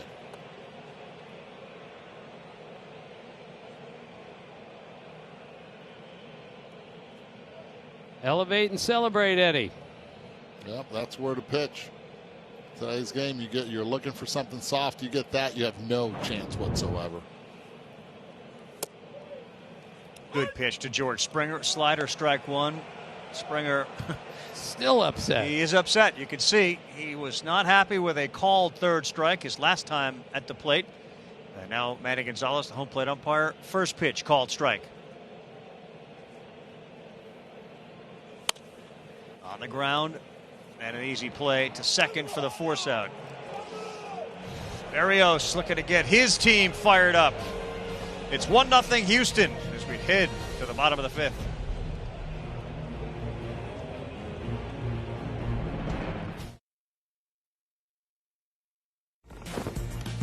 This is Jose Barrios coming off the mound. And our game today presented by Hankook Tire.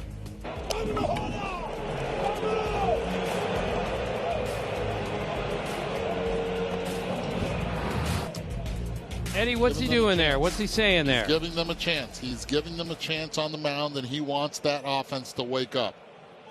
And, you know, you have to show some emotion. There are no fans in the stands, as we know.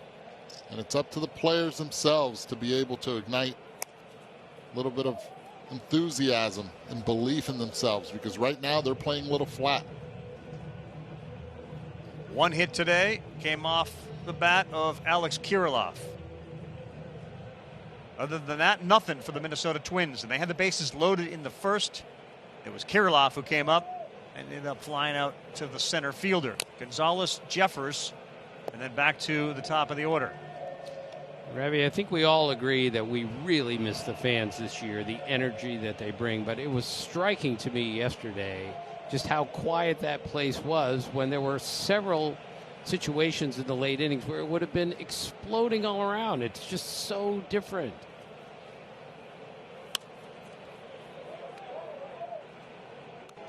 No question. The expectation, postseason, people, towels waving, full houses, every critical pitch on their feet. And it's another reminder of the reality. Rocco Baldelli and a starting pitcher. Yeah, he's trying to explain to him, and most likely he might be done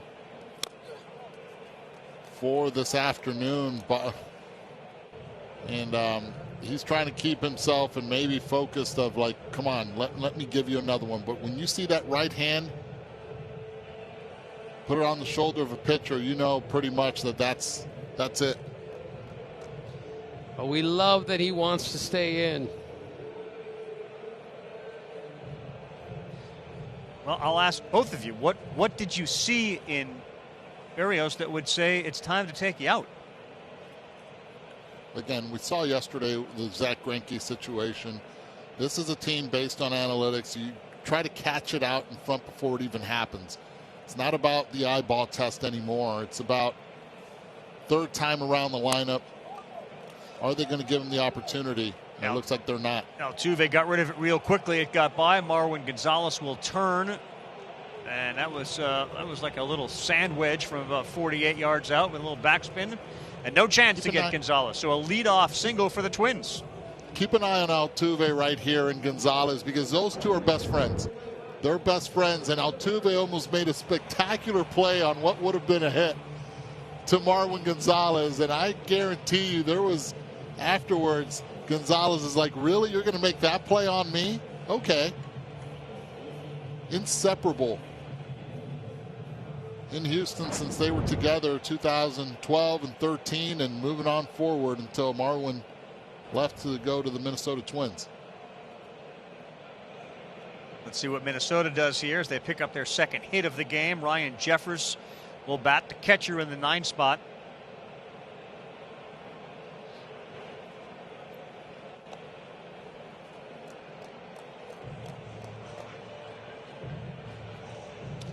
Years and years ago, Ravi, 9-hitter, bunts the ball, even though it would have been a pitcher years ago. Right. But we don't bunt much anymore.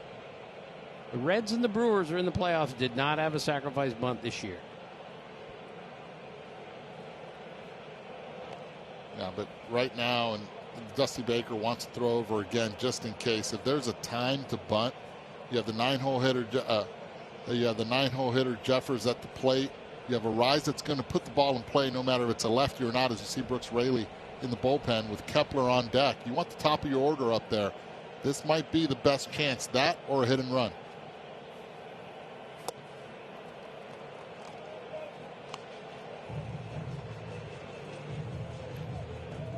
Of course, Mitch Garver last year, a superstar catcher offensively for the Minnesota Twins. They opt to go with Jeffers today again, so they do have bats on the bench. A 28-man roster in this postseason.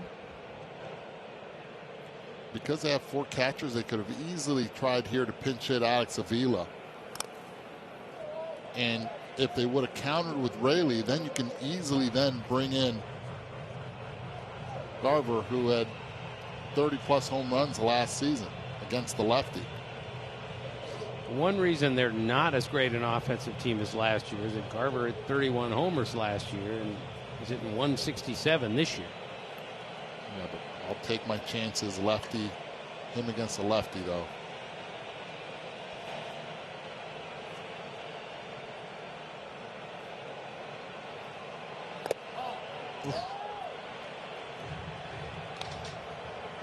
Yeah. And right here, as a hitter, 2 strikes. He was lucky that that was not called. You have to cut one part of the plate off, and I'd cut anything middle in and just look middle away.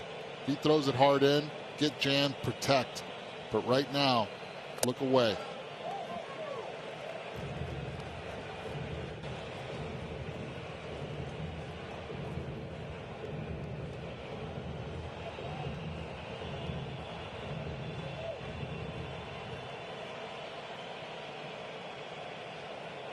Dusty's got Raley ready in the bullpen.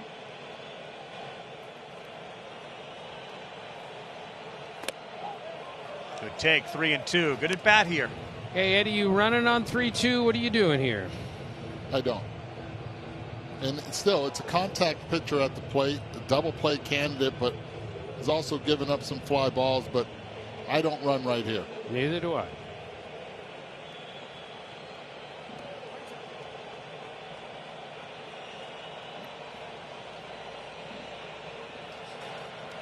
Not going, called strike 3, just on the outside corner, according to Manny Gonzalez.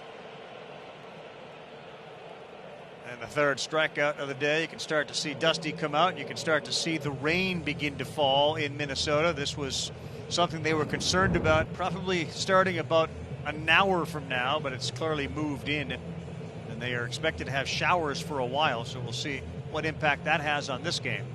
Big strikeout from Urquidy. Looks like Dusty's making the move to his bullpen.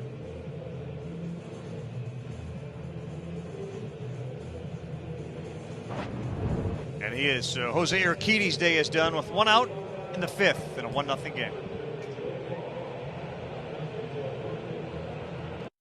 Number 58, the left-hander, 0-1-1, a 4.95 ERA in 21 games. Last pitch Friday against the Rangers.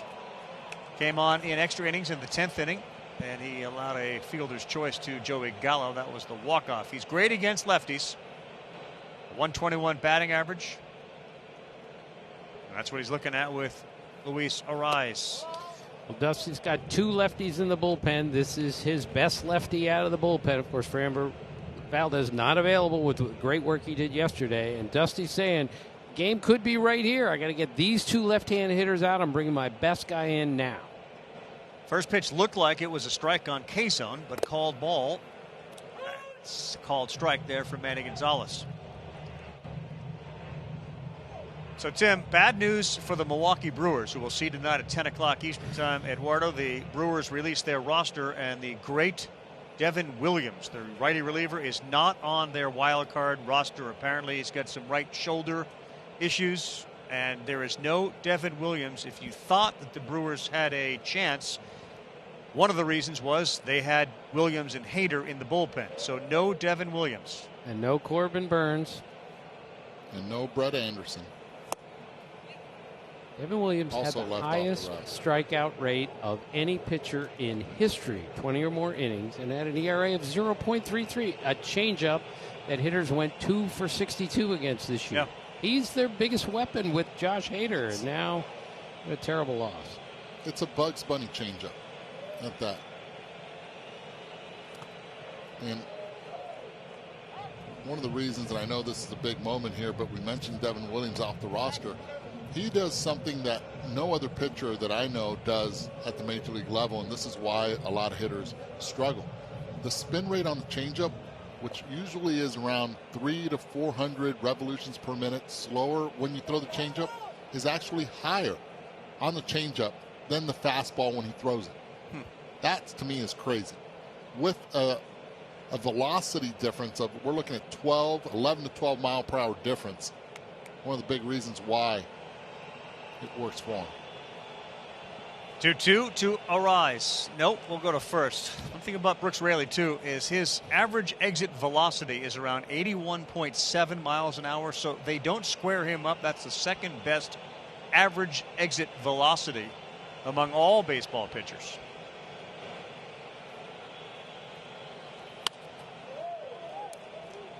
And Raley took the unorthodox route. He went to the KBO, was there for a few years in Korea.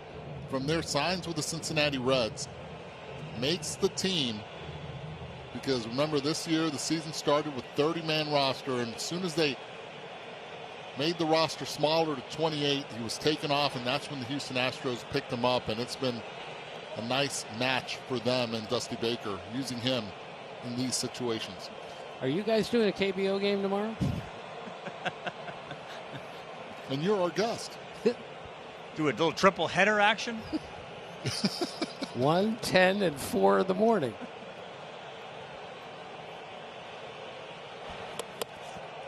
Two inside.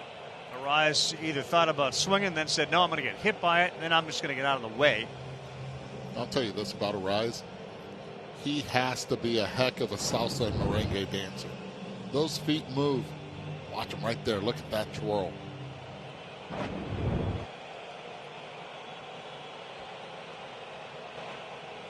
Big I'd pitch send here. the runner here, though.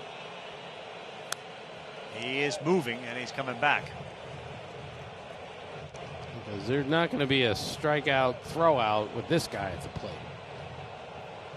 Well, the probabilities are high. I won't say no definite. He already has one strikeout today, but you're absolutely right, though, Tim. He's going to put that ball in play, and this is a guy that even when he did not start a couple games, I remember in Boston he brought him in to pinch hit, because he will. Wow. Look at that. And he's yelling at the next batter in line, Max Kepler. Let's go, let's go, let's go. They got 2 men on.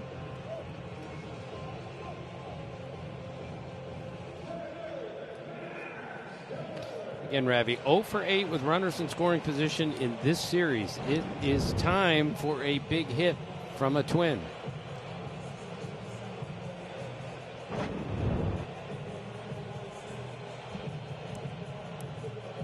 What a chance for Max Kepler. They're into the bullpen now. Urquidy was again rock solid. How about his postseason numbers now in just limited experience? But in 2 seasons, he's been unhittable. His ERA is below like 0.8. And he showed no signs of feeling the pressure last year in the postseason, and none today either. And that's really impressive. And as a managerial standpoint here right now, Dusty Baker has his hands tied because he has to now have Raley pitch to Nelson Cruz. He has to face 3 hitters if he does not finish this inning with a double play. Right. So it's going to be interesting to see how he works and maneuvers around Max Kepler now. Twins looking for a big hit. Strike 1 to Max Kepler.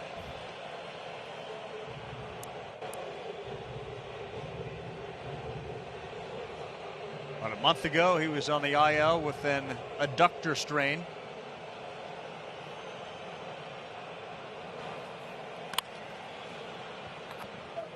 Jammed him, and it's out of play down the third baseline.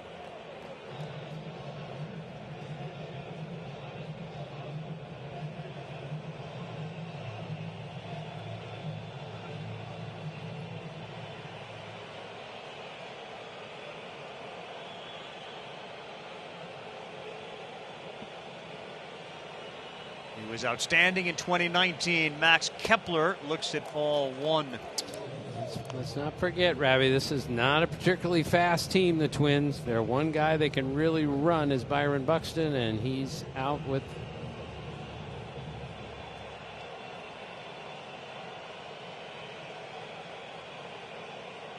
Six for 48 this season against lefties. 1-2. Called strike 3. It looked like it got the zone, and Kepler retired. And a big strikeout for Brooks Raley.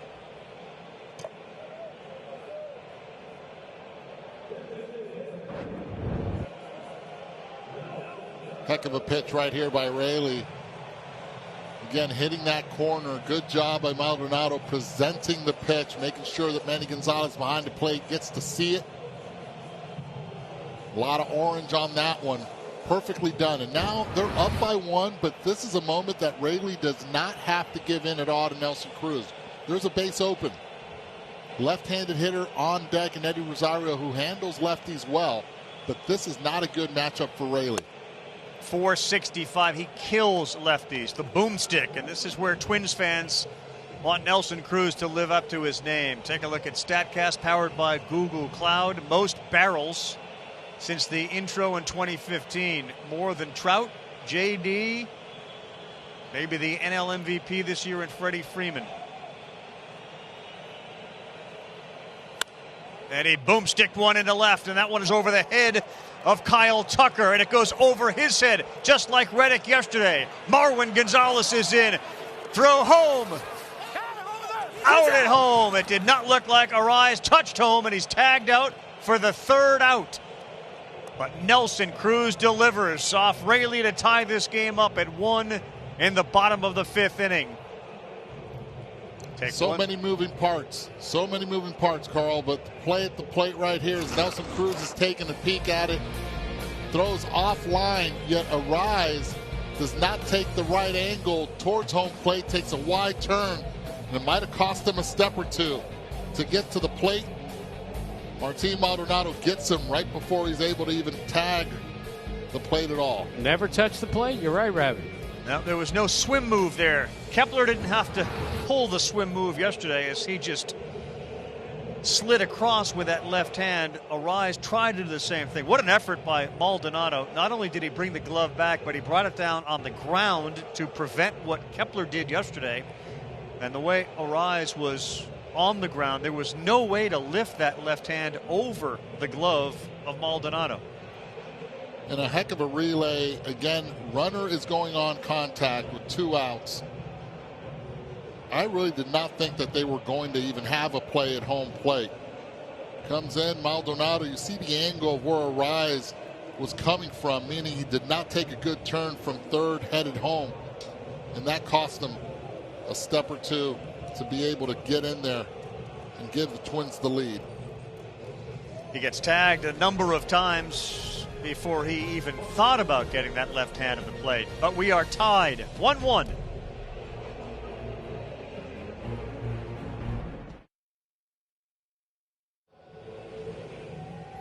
You see Nelson Cruz picks up another, his 37th postseason run batted in, on an interesting play at the plate. After, again, for the 2nd day in a row, we've seen a ball ricochet off the wall over an Astros outfielder head. But the relay was great, and Arise was nailed at home. Yeah, right here, and you're going on contact with 2 outs. Arise should be snapping it, trying to cut the angle. Instead, he stays way away the entire time. Doesn't cut the angle sharply around the bag at third base, and it probably cost them a step to a step and a half, and maybe even a play to having been safe at home plate. More direct route, I think he's safe on that. Meantime, Cody Stashik is on now for the Twins, who have tied this game up 1-1. Also, you made the point, Eduardo, with Raley on the mound and the new rule, which requires you to face 3. You said, I wouldn't want or allow Nelson Cruz, the boomstick, to beat me. Well, he almost did. And I understand that you don't want to put the go-ahead run 90 feet closer in scoring position. But left on left with what Raley has done, it favors Raley, especially when Eddie Rosario has never seen Raley before. I don't want the boomstick beating me. I circle his name in a big way. There's no way that I'm allowing him to have an exit velocity of over 100 miles per hour like he did in that at-bat. Base open, dangerous right-handed hitter who clobbers left-handed pitcher. The most dangerous hitter in their lineup. Altuve got on top of that one, but it's on the ground. And Polanco throws to first to retire Altuve for the 3rd time today. Jose Altuve goes back to the bench.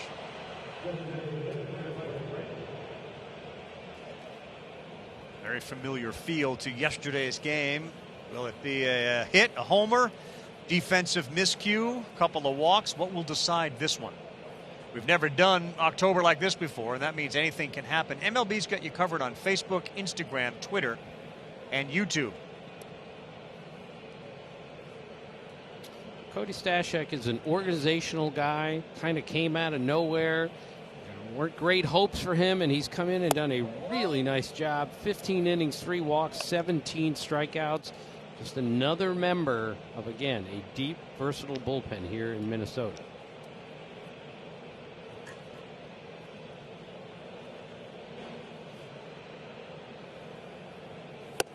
That one's high to Brantley. It looks like Christian Javier is set to enter the game for the Astros when they take the field again. He's fun to watch. Great story also. Coming into the major leagues without even having AAA experience. Seen a lot of that this year.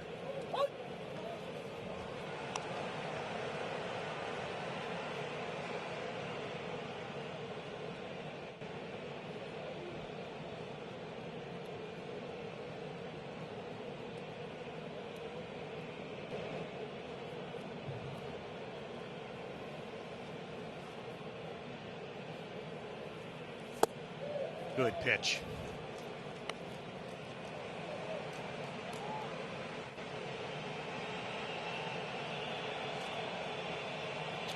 Michael Brantley, one of the hardest players in the game to strike out. Struck out once, 2-2 pitch here.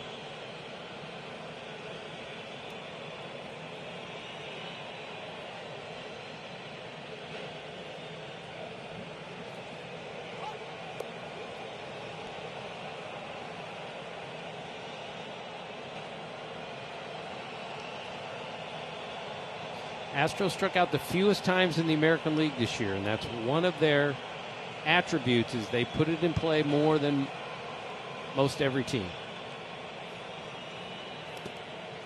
Stashak bounced that one at 82 miles an hour. You can tell a lot about the hitter, especially the way they take their pitches. And Michael Brantley just takes, he recognized that right out of the hand, didn't even flinch at all. Very quiet at the plate with his feet. Gives him that consistency.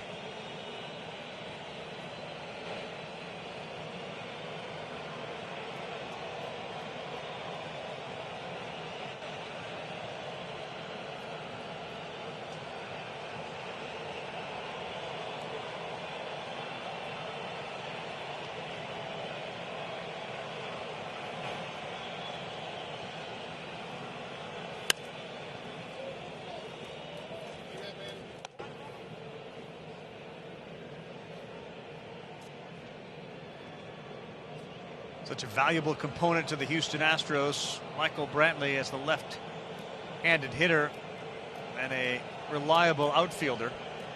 What his future is in Houston to be determined. But this is a guy that a lot of teams love to have. 3-2. Right down Broadway and a rollover, and it's fielded cleanly by Miguel Sano. Brantley retired.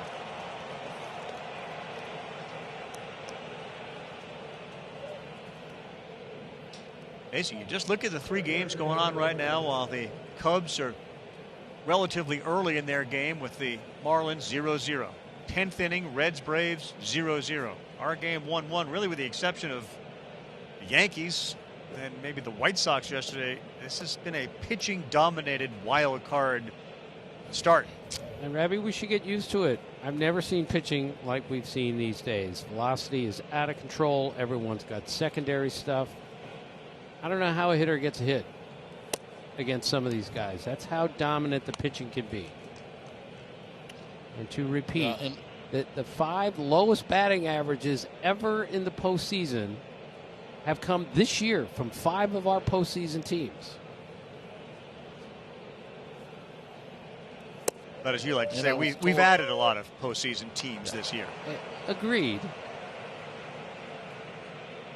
And I was also told by, as you see the brackets on the left-hand side, by a pitching coach at the major league level. He had said, watch for the pitchers to dominate early on in the playoffs because you see a lot of these guys, they haven't seen them outside of their division. Alex Bregman, left field. Eddie, that's a running catch by Eddie Rosario. It has been what that guy told you, the pitching coach, dominated by the pitchers.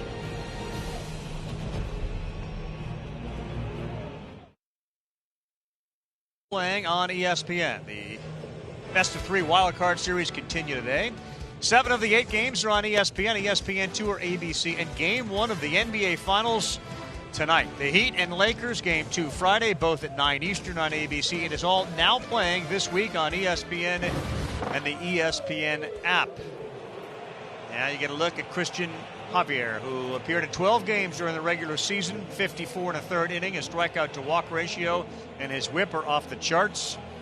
Dusty Baker talked about him being strong and confident and poised in his demeanor and his mannerisms. He is one of those former Fayetteville Woodpeckers that without minor league baseball made their debut in the major leagues this year. And like Framber Valdez yesterday, this is a guy that's likely destined for a starting spot in the rotation moving forward for the Astros. Good sneaky fastball. Don't look so much at the miles per hour, because when you look at a guy that can have perceived velocity like that, again, 94 miles per hour, every hitter that comes back to the dugout says that doesn't look 94. That velocity is more like 97, 98. And that's what he's been able to be successful at. Rosario, Sano, Kirilloff due up. That one sails outside, so 2-0. Koji Uehara was kind of that way. He'd throw it by people up in the strike zone at 89 miles an hour because it looked 95 because he hit it so well and had a great split that everyone had to look for. Average spin rate around 2,500. Right there, Rosario's helmet flies off on a 94-mile-an-hour fastball. I can tell right now. Martin Maldonado is letting him know also, both from Puerto Rico, letting him know exactly. Come on, really? He's got a great little smile here. What do you think Maldonado told him, Eddie? Oh, man. I'll tell you this. I have no idea, because half of the things that Maldonado says you can't even understand from Naguabo, Puerto Rico. Both from the southeast coast of Puerto Rico, both players. All right, so the rain is falling. We got a towel on our head. Nelson Cruz also has this robe on to try to stay a little warmer. Josh Donaldson managed to deal with all his teammates for those robes. And the rain comes down a little harder now in Minnesota. 3-1. Called strike 2. Rosario, he's barking now at Manny Gonzalez.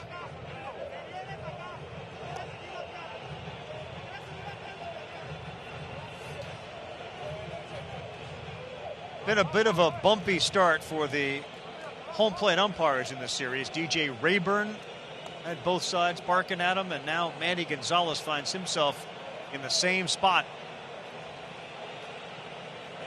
Or step off. I would have stepped out right here. Again, he's still feet now, and that's not what he wants to do as a hitter. Control and the thought process and what you want to do at the plate. Best thing that happened was that foul ball. Now you don't trust the umpire behind the plate. You can open up the zone a little bit. You might chase. 3-2 into the mid of Maldonado, and Rosario has a word, and he gets thrown out. Manny Gonzalez tossed him.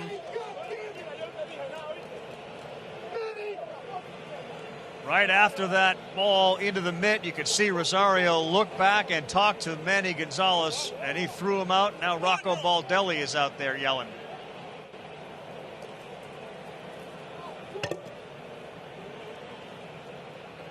Okay, what Rosario told him in Spanish was, I did not say anything to you. Did he slam the bat? He did slam the bat. You can get fined for slamming the bat. But Rosario said, I never looked or said anything at you, and you're throwing me out of the game. That's a costly one, too, especially where we are in this game. He hits behind Nelson Cruz. This will change the dynamic now. Pitch is a ball 4. Calls it a strike. Not even close. then this one right here, he does say something, and that's what got him tossed. So he didn't say anything bad, but he was already warned beforehand. Well, with an outfield that's already depleted, you don't have Buxton, you have a 22-year-old rookie in right field, and now you've just lost Eddie Rosario, the starting left fielder, so Rocco Baldelli's got to come up with a game plan here. Just can't get thrown out of the game, Ravi. And you see Rocco Baldelli right now letting his team know we cannot have any more of this. We're already battling against a tough team, the Houston Astros. Let's not battle against Manny Gonzalez behind the plate. There's no depth that they have that can substitute those middle of the lineup guys.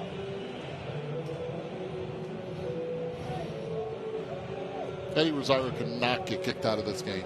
He has to control those emotions.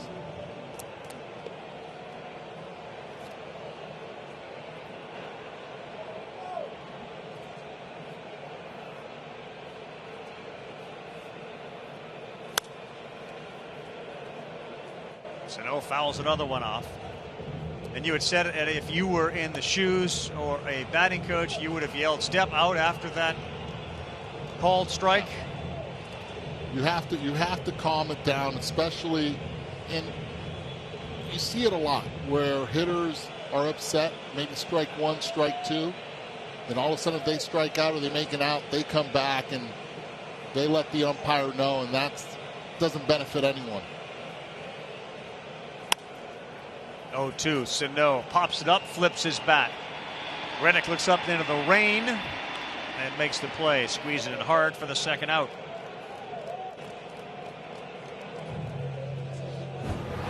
So here comes Alex Kirilloff, who is put on this roster to play. He missed a belt loop early. That's understandable. Like, that's okay.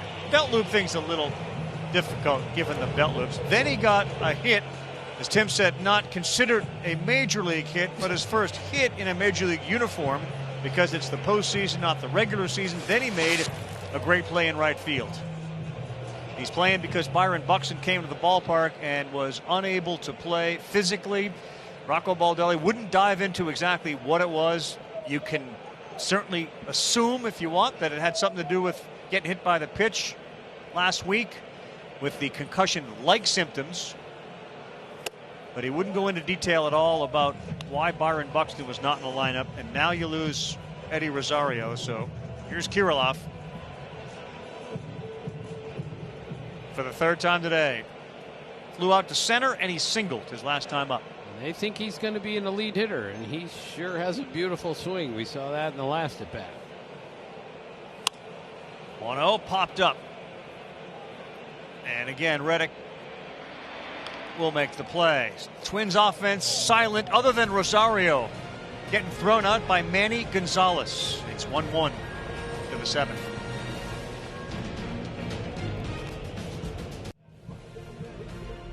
Tim Kirchen, Eduardo Perez, Carl Ravitch. We have never done October like this before, and that means anything can happen. As we just saw, one of the rare outfielders left for the Twins thrown out of the game.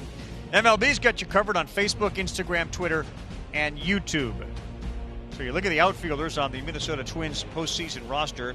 Byron Buxton not playing today. Max Kepler playing, Alex Kirilloff playing, Eddie Rosario removed. That leaves Jake Cave, who we just saw. He's the only other outfielder listed on the roster, and he is now in left field. Top of the seventh in a 1-1 game. Offenses have been really quiet. Rios and Urquidy were really good as starters, and Kyle Tucker swings over the slider from Stashak. And a big base hit by Kyle Tucker. The only run that has been driven in by the Houston Astros, and it wasn't hit hard. A rolling eye single the other way on a pitch inside with the shift. Tucker hit it hard but foul. And you can see the rain falling. Obviously, if we were there, we'd be better able to describe the impact it's having. But they're in a window now where it looks like it is going to rain fairly steadily throughout most of the remainder of the day and evening. Jake Odorizzi getting loose. Temperature in Minneapolis right now is a fairly comfortable 62 degrees, but it's coming down. I mean, you'd be all up in your wool coat right now. Of course. Yeah. Heater on the floor. Heating pad underneath. Sure. Gloves on. Scarf. Lost my gloves. Remember that.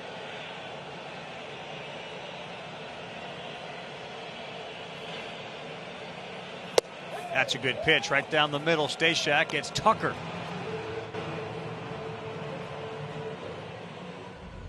Don't want to miss a game during the postseason? Hey Siri, show me postseason baseball schedules.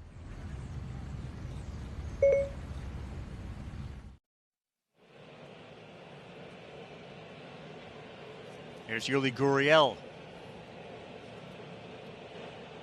Twice grounded out, once to short, once to third. Got a pitch to hit up in the zone. This one to left center field, and that's where Kepler is. And another out. It doesn't feel like the ball is carrying at all. And Dusty had told us that, at least by observation, the winds were blowing out to right and left. But have you seen a ball hit that you thought, wow, that one has a chance to go?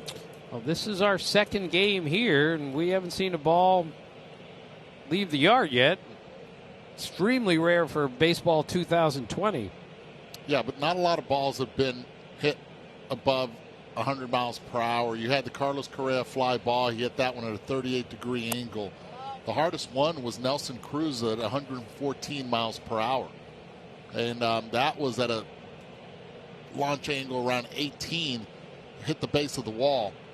So in reality, today it's been more of a pitcher's effectiveness of inducing that soft contact. Correa hits this one far. Kepler looks up, and just as we talked about no power, Alex Correa hits a home run.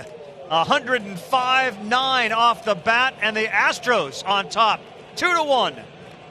That's launch angle, and that's Carlos Correa's power right there. Right center field. Big home run. He's been having really good takes, good at-bats. Yesterday, today, this is right now his second hit of the game and a big one for the Houston Astros. Gets his arms extended, drives it that way. Little cutter on the outside part of the plate. Big home run for the first-round draft pick.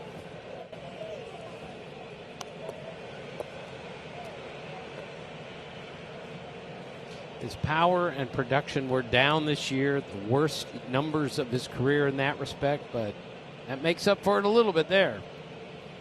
Sure does, and they are trying to advance to the division series with a win today.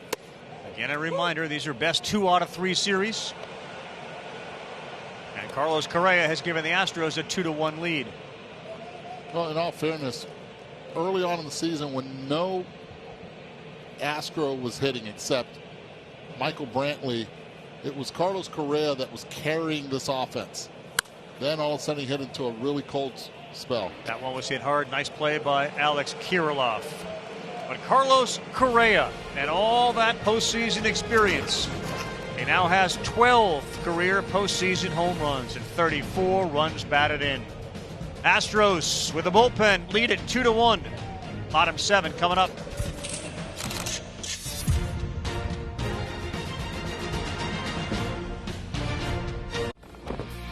You're watching the 2020 Wild Card Series presented by Hankook Tire. Carlos Correa all fired up as he blasts his 12th career postseason home run and gives the Astros a 2-1 lead late here in Minnesota. Again, Minnesota, the Twins have lost 17 consecutive postseason games, 8 consecutive postseason series. And their offense has been kept in check today by the Houston Astros. Jorge Polanco leads things off, bottom 7, followed by Gonzalez and Ryan Jeffers. Now the rain has subsided and the shadows have prevailed.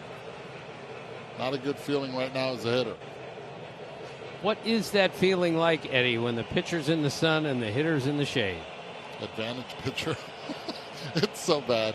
You see spin early on, and then the last millisecond, you're like, okay, where did it go?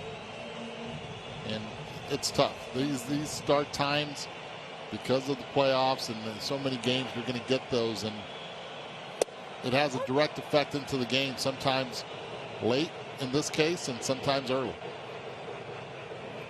So you get the go-ahead run, and now it's on Christian Javier for that shutdown inning. He's behind 3-1 to Jorge Polanco, and he walks the leadoff guy to start the bottom of the 7th. Not what Javier or Dusty Baker or any one of the Astros wanted.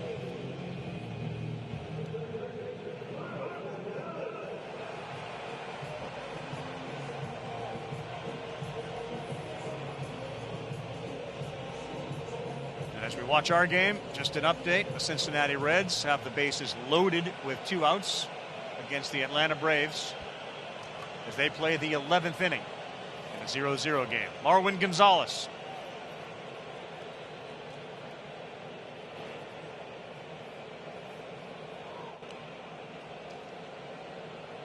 Marwin Gonzalez can handle the bat well. So many things he can do. Has power from the left side. He can also put the ball in play if it's hit and runs. He can bunt. Does it on his own also. Drag bunt. Tries to make things happen.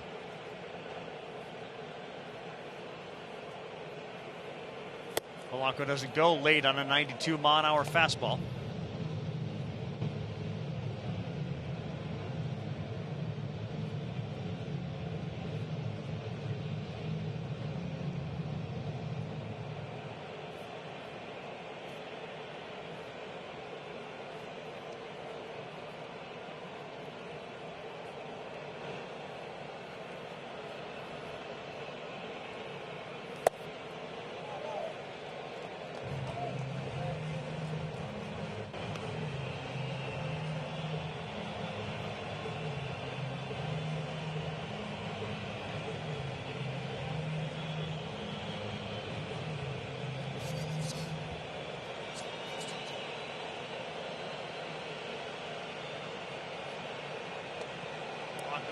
Involved with that play yesterday late, in which he could not throw the ball accurately to Arise.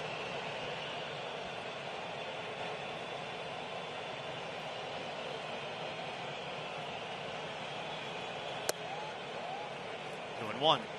Again, Ravi, the Twins stole 14 bases the whole year. They're a pretty plodding club other than Byron Buxton, so they can't do a whole lot on the bases.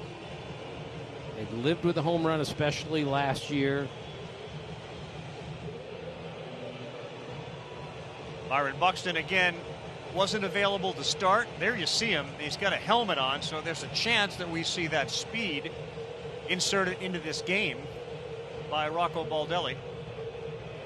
And what Rocco made clear, like, we're going to have everybody that is in a position of authority and with regards to the medical side here, talk to him, observe him, help him get through whatever he was dealing with. And there's a chance we see Buxton here late in a pinch running role. After that meeting on the mound, Javier set with a 2-1. And if we're assuming it's headaches and potential dizziness, you have to think that's going to affect you more at the plate than it would running the bases or playing center field. I mean, I repeat, I don't know how anyone gets a hit off a lot of these guys these days, and if your head isn't on straight, it makes it a little bit harder. The Reds do not score with the bases loaded, a strikeout, and the Braves coming to the plate in the bottom of the 11th in a tie game.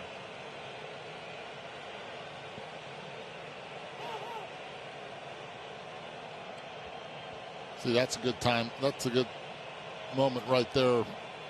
Gonzalez just missed that 2-1 pitch right down the middle, fouled it back.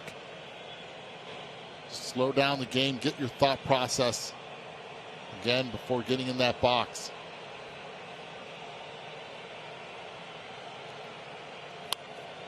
Another pitch to hit. Look at Marwin. You can see he is frustrated. That was a pitch to hit inside and down to a lefty. But that's exactly what Javier makes you do. You either pop up or you swing and miss or foul them back. Pitches where you think they're right there. We're so accustomed to barreling pitches like that. The effective velocity works well, and the frustration sets in. Take a step back, take your time, take a deep breath.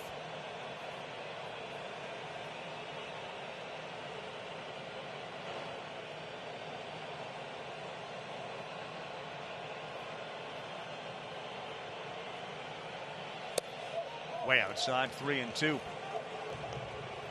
How long will Dusty Baker stick with a guy who's likely to be a starter for the Astros? There's some activity in that Houston bullpen. I'll tell you this, Tim. You always ask, should you send them or not? Right here, no outs, 3-2. You have Marwin Gonzalez has had some pretty good swings. I send them. I create something. The team has not really produced anything except outside of Nelson Cruz, who has 2 extra base hits. The rest of the team has nothing. 3-2, not going. And this ball put in play left field. Should be an easy one for Kyle Tucker. And it is. So Javier battles back and picks up the out. Saw Blake Taylor, the lefty, warming in that Astros bullpen.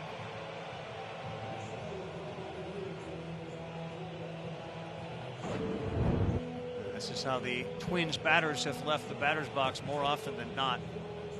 Frustrated.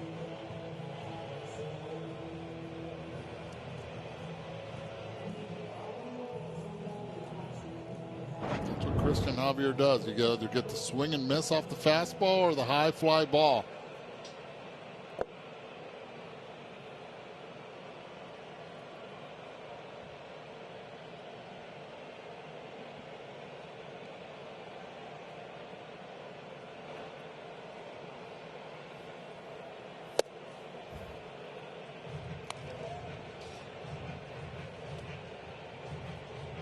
Dusty Baker trying to move on.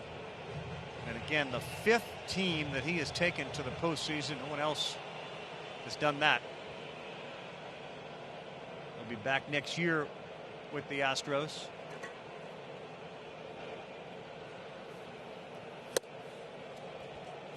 He's getting beat with that fastball. There's no reason to take anything else off. Now go with another one just a little bit more elevated from that one. Let's not forget last at bat for Ryan Jeffers. He struck out looking, so he'll open up the zone too. He's able to get Jeffers. Eddie, you wonder if Blake Taylor comes in to face the lefties at the top, Arise and Kepler. And it's a smart move by Dusty Baker, having the lefty in the bullpen ready. You want him to start off the next inning with the lefty if you're going to do that, because that guarantees Nelson Cruz to hit off the lefty. Now Nelson Cruz, no Eddie Rosario hitting behind him.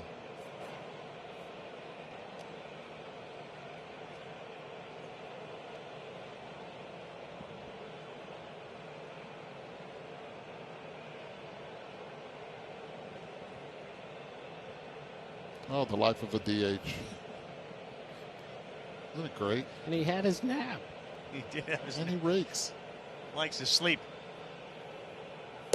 Way outside.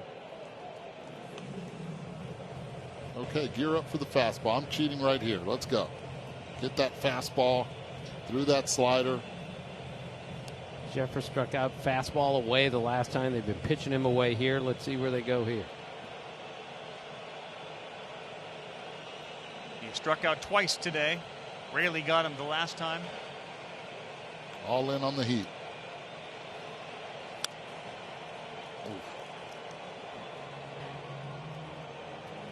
So again, Eddie, for the folks at home, the fastball looks fairly flat, and yet we've seen no one square it up. So what is that? A lot of, again, from his release point, it reminds you a lot of a Craig Kimbrell when he had it going, but without that 98 that Craig Kimbrell had when he was a closer for the Braves. It's 94. The ball stays on the same plane, which makes it appear to the hitter like it's rising. And usually you're supposed to pitch downhill. Again, another fly ball, lazy fly ball up.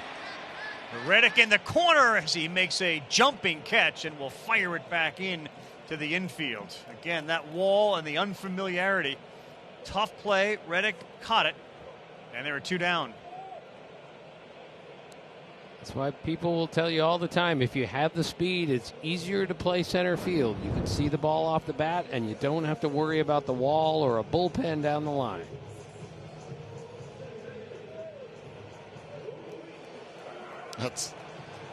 Don't even understand how difficult of a play that is. Jumping. You don't want to take your eye off the ball. So it looks like Dusty's going to stick with Javier, similar to yesterday when he stuck with Valdez against the lefty when he's got a lefty warm in the pen. Javier's first pitch popped up, and the pop-up and fly ball have been Minnesota's demise today into the glove of Springer. Arise angry as well as the bats continue to slam for the Minnesota Twins. We head to the 8th inning, and the Astros got a 1-run lead and are a win away from the division series. The Card Series is presented by Hankook Tire, never halfway. Only Derek Jeter has more postseason home runs as a shortstop than that guy. Carlos Correa's got 12 as he celebrates with Alex Bregman. After Carlos blasted off in the 7th inning to give the Astros a 1-run lead. We head to the 8th. Houston trying to move into the division series with a win today. Best 2 out of 3 wild card. And a day in which 8 games are being played. Outstanding for baseball fans. Just outstanding. Cincinnati, Atlanta to the 12th inning. 0-0 there. Ian Happ just hit a home run for the Chicago Cubs. They lead their game, as you'll see the scores in the upper part of our screen. Trevor May now on for Minnesota in the 8th. He'll get Martin Maldonado, then back to the top of the order. Big inning right here for Trevor May. Has to be able to get a goose egg up here to give the top of the order a chance. The Minnesota Twins, top of the order, an opportunity to score with a 1-run deficit. 7 walks, 38 strikeouts, and 23 in the 3rd. That is really impressive. That ball is hit pretty hard, but it's holding up enough that it is caught out there in left field. So Jake Cave, who came on after Eddie Rosario was thrown out, the first out.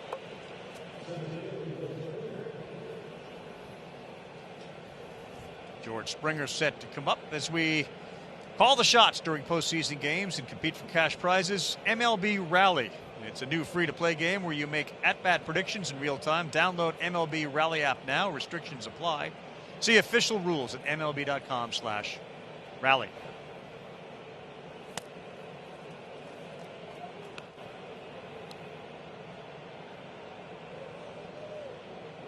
George Springer, free agent at the end of the season.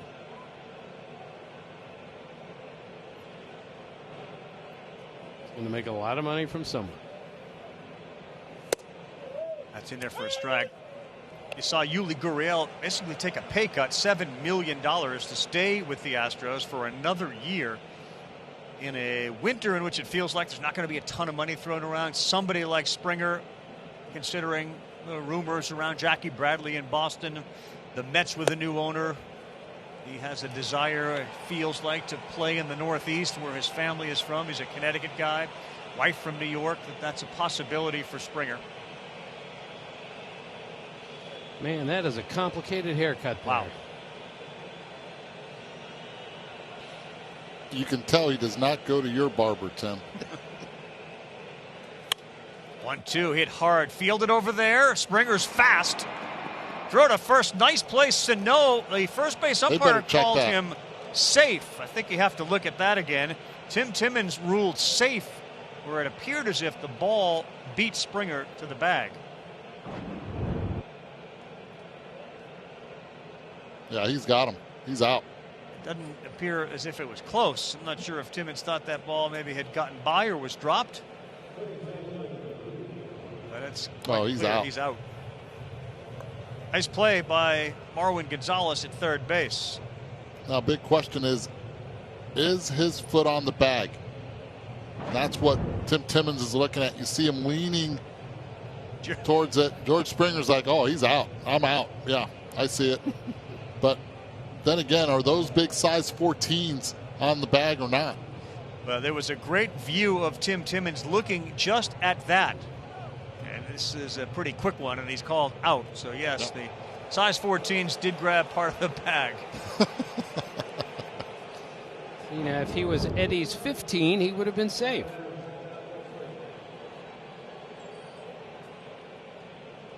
I don't know if he was on or not. Was he? Definitely the ball beat him there. Without question.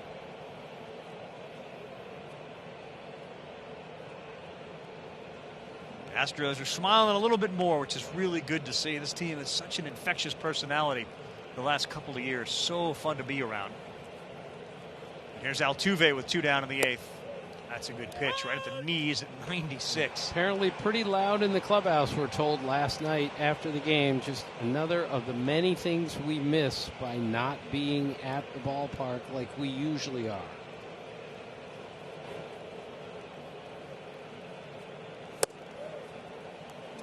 Take baby steps. I mean, you've moved from Maryland in your own little room. Now you're here in Bristol in a studio. Next step, maybe back to the ballpark. And thrilled to be here, believe me, as opposed to being alone in my home studio talking to myself. Thanks, walking Tim. around in a circle. Thanks, Tim.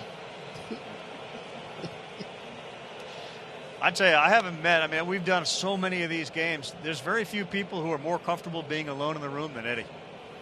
He's great at it. Eddie's comfortable doing everything. I'm not alone. My dog is here with me. Mickey the dog is here, the poodle. Is that Mickey after Mickey Mantle, or is that just Mickey? That's Mickey after Mickey Mouse. Mickey Mouse.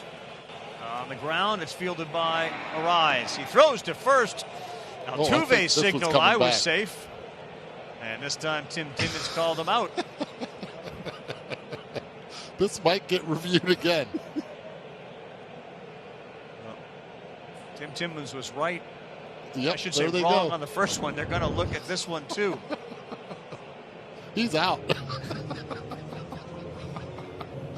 Shades of Angel Hernandez at Yankee Stadium. I think it was last year, the year before. He was out. And he's comfortable being alone, but his vision is starting to go.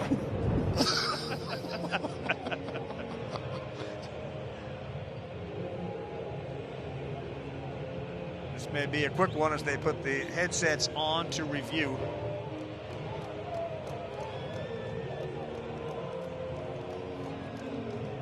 They just saw it in the scoreboard saying, hurry up, let's go. Even the grounds crew is ready to go. That's the third out. 3 outs to 3 runs. Oakland's got 4 on the White Sox early in that game. We'll be back.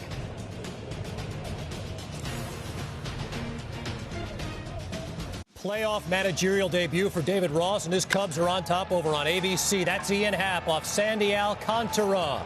Solo homer, first career playoff homer. Cubs up 1-0 in the 6th. Meantime, Ravi, the best club in your bag today is Squeeze Play. Multi-game coverage available on ESPN Plus. Has you covered throughout the evening on a great day of baseball. Certainly has been a great day of baseball. The Cincinnati Reds threatening right now against Matzik and the Braves. They have first and third in the 12th innings. We take a look at our game track. It's brought to you by Geico. For the Twins, whose playoff history, of course, has been littered with losses, it's usually their pitching which lets them down today. It has been their offense. Nelson Cruz this series, 2 for 6 with 2 doubles. The rest of the team has no RBIs and no extra base hits. Right, and this is it now for the Twins. They've lost 17 straight postseason games. Last year, first 100-win team ever to get swept out of the division series, and now they're in danger of losing to a team that has tied for the worst record ever to go to the playoffs. This is where the Twins have to score some runs here and get this thing going. Javier doing his best Framber Valdez impression. He stays on in the 8th inning. He'll get Kapler, Nelson Cruz, and Eddie Rosario, who has been thrown out. So maybe that's where Buxton pinch hits. He's got a helmet on. Well, he's getting ready just in case they bring if they bring in the lefty or anything from the bullpen, or if it's the pinch run for Nelson Cruz. Nelson Cruz just lost the lettering of his helmet. The Twin Cities is a little sideways right now, a little shifted there. There we go. So that's how it works. Well, it gets a little slick. He's looking up like the rain may have just big drop got in between the letters and the helmet. So bizarre. It looks like it's really sunny where the game's being played and it's pouring where Nelson is standing. And this is a big at-bat right here. You want to at least have a base runner on for Nelly, who has been barreling up some baseballs. Even when he's at first, he's in scoring position. Good opportunity here for the Twins.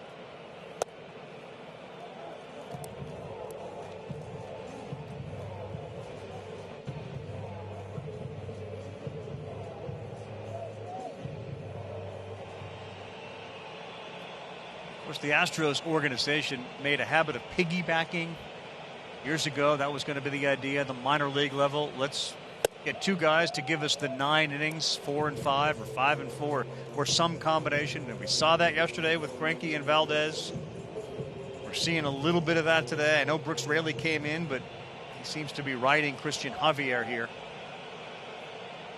There's currently nobody up in the Astros bullpen. 3-2 pitch to start the 8th. And another pop-up.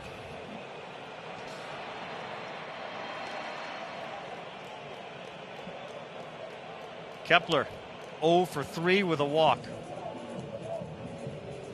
And here comes the boomstick, and they need Nelson Cruz to do something special. Well, he's gotten 7 outs so far, and that's Christian Javier, and 6 of the 7 have been in the air. The other one was a strikeout. So Nelson Cruz trying to tie this ball game with one swing of the bat. I mean, that's 13 air outs for the Twins, and most of them routine.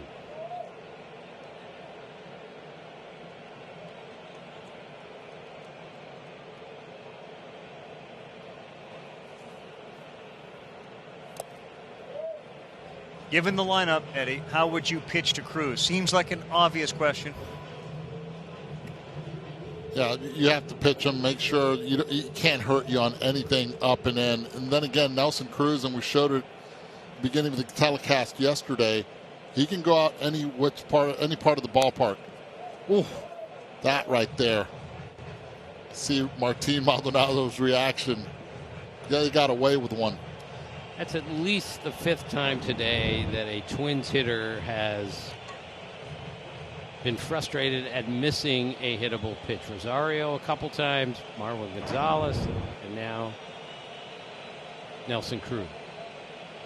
Completely understand not wanting to allow the go-ahead run to the plate, but nobody has shown a threat other than this guy, Cruz, and that pitch was right down the middle.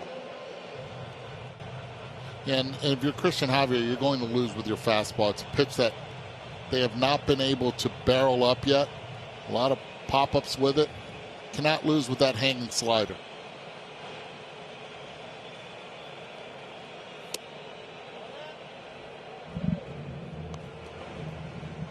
This is where Martin Maldonado has to make sure that Christian Javier doesn't give in with just a fastball down the middle. Throw one outside corner. If he misses, you miss away. You don't miss out over the plate.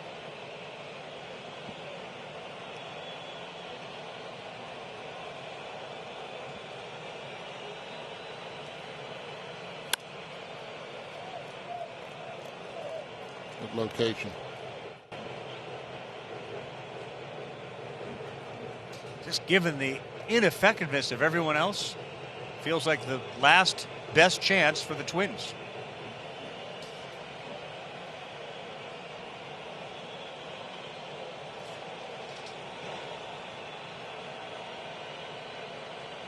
Here comes the 3-2.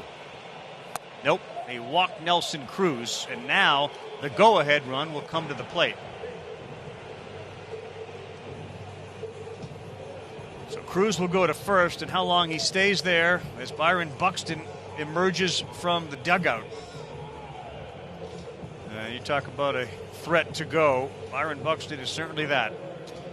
It's real interesting pinch running for the DH here when he's the premier defensive player on the team. So if he's well enough to play defensively, you're going to have to give up the DH in order to put him on the field.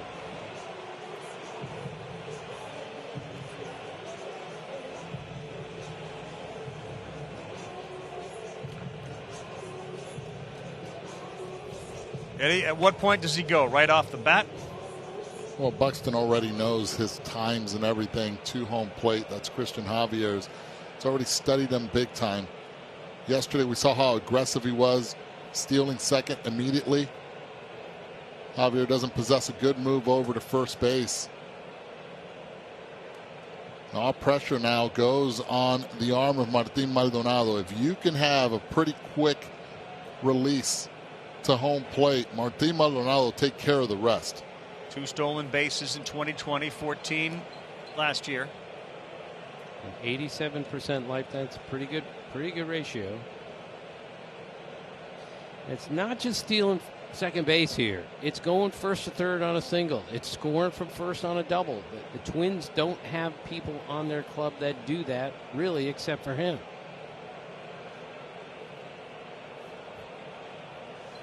Not going. First pitch. That's just outside. Called ball 1. The other impact you have, too, Eddie, is on the pitcher to know that that threat is on first base. You look at K-Zone, had it as a strike. Manny Gonzalez called it a ball. Martin Maldonado getting out of his position to put himself in a throwing position actually made it easy on Manny Gonzalez, or made it difficult on Manny Gonzalez to call it a strike. So, Eddie, what is Brent Strom telling Javier here with a 1-0 count with Buxton at first? I don't know if you know this, Tim, but there was a song written about this earlier on this year. It's about forget about the runner and keep the ball down. In this case, case with Christian Javier, it's just pitch and execute. You get cave, then you focus on Sano. But right now it's about they don't get a hit, that guy at first base will not score. Cannot forget to execute your pitches. Greg Maddux gave up steals all the time and didn't care about that runner at first, knowing I'm going to get the hitter out, and that's all that matters. Maddux wrote the song, forget about the runner and keep the ball down.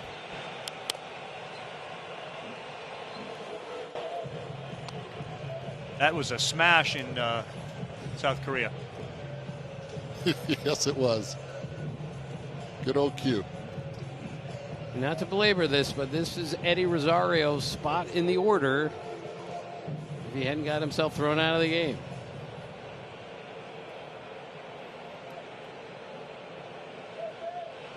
Keep our eyes on Buxton at first. High, Maldonado fakes the throw down. It's almost a modified pitch out right there. Go a high fastball. Maybe he chases, maybe he doesn't, but it puts Maldonado in a throwing position immediately. See a lot of these plays called. Now it's a good time to go. You don't want to go 3-1. He's not going to pitch out. He wants to be able to throw an effective pitch. 4 homers, 15 RBIs for Cave this season, and now he's in a good count, 3-1. It's Javier putting the Astros in a bit of a jam.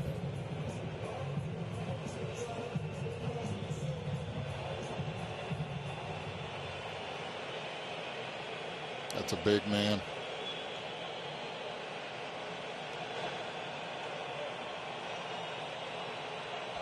Ryan Presley warming up. Bottom of the zone. Manny Gonzalez calls strike 2.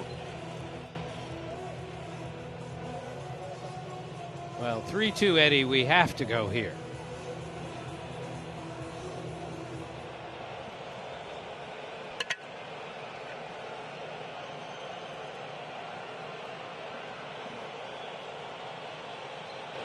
Not going, and another foul ball. He did not lead to run. Proving again in baseball 2020. You don't have to do anything. That's why I stayed quiet, Tim. That's why I was quiet. I did not answer you on that one. And again, we don't know yet how Byron Buxton is feeling. They put him out there to run the bases. Hopefully he'll be okay doing so, but not going right there. You have a pitcher on the mound that is yet to allow a ground ball. Everything's been in the air, so. Not going again, and this time Cave fouls it off. Again, Byron Buxton did not start for the Twins. Everybody assumed he would because of his special talents, but as Rocco Baldelli said, we spoke to him yesterday after the game. We've been in touch with all of our players all the time. There's some concern that perhaps this has to do with getting hit by the pitch last week. Baldelli would not go down that road, but Buxton came to the park and did not feel well enough to play, and he would not elaborate on why. Now he's brought in as a pinch runner. You're in the bottom of the 8th. Another 3-2. And he chased it, and Buxton stays at first. A big second out from Javier.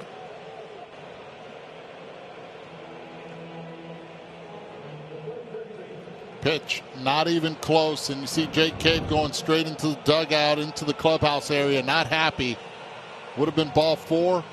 Would have had runners at first and second. Instead, chases a 4-seam fastball for strike 3. About the performance of Christian Javier today and Framber Valdez yesterday. Dangerous hitter here, Miguel Sano.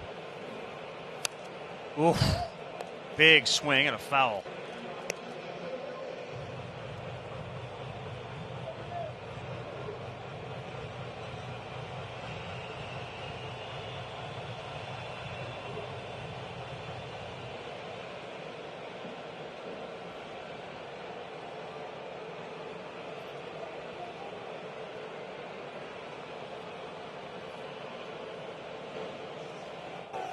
Now they get him in a rundown. Buxton is caught off the bag.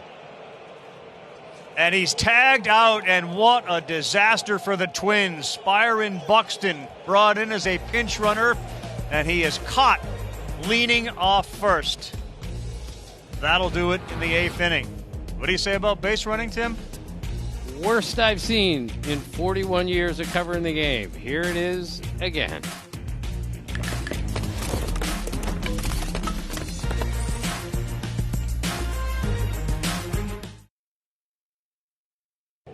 Javier had got himself into a bit of a jam. He got a big strikeout of Cave, and then he got helped by a pickoff of Byron Buxton. Here's a look at it, Eddie. Yeah, and he was going first move no matter what, and he guessed wrong. Instead of trusting what he sees and then going and trusting the process, Martin Maldonado's arm has a lot to do with it also. Christian Javier just following along, just throwing that fastball effectively. Guys chasing out of the zone, and then that pickoff right there bails him out in a big way. Left-hander Taylor Rogers now in as he starts the inning against Brantley. Strike 1, first pitch. You feel for the Twins just given how well they played, how good they were in September. They got home field as the 3 seed. Against the Astros, their offense and the injuries mounted up so quickly here late. I mean, this has been a really good team for 2 years now. And if they lose like this, having something to do with losing yesterday, right, and then not playing particularly well today, that makes it hurt even more. Sure. If you get beat, it's one thing, but when you beat yourself, it hurts even more.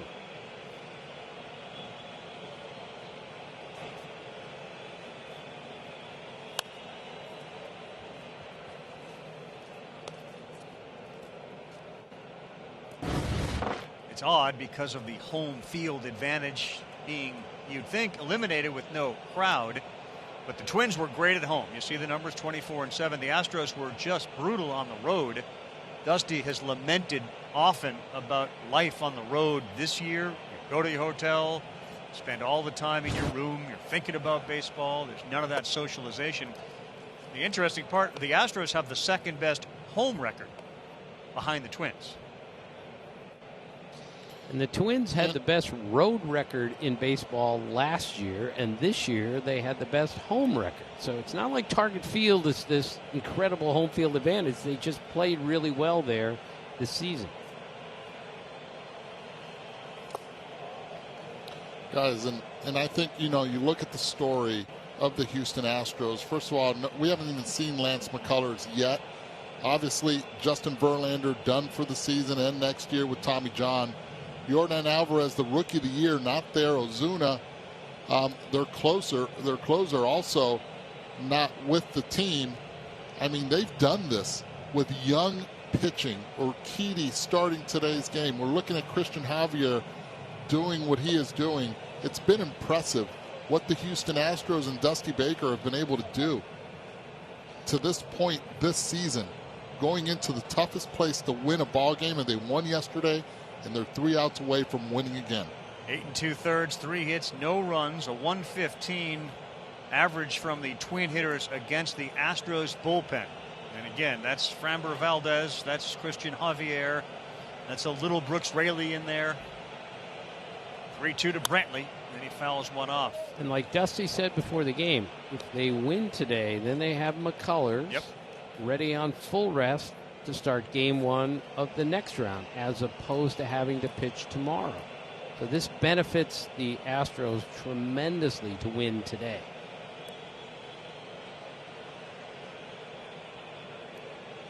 See the scores of the other games in the upper right-hand corner of the screen. Toronto and Tampa Bay underway. Kyle Hendricks knocked out of the game. The Miami Marlins got a 3-run home run from Corey Dickerson in the 7th. They lead the Cubs 3-1.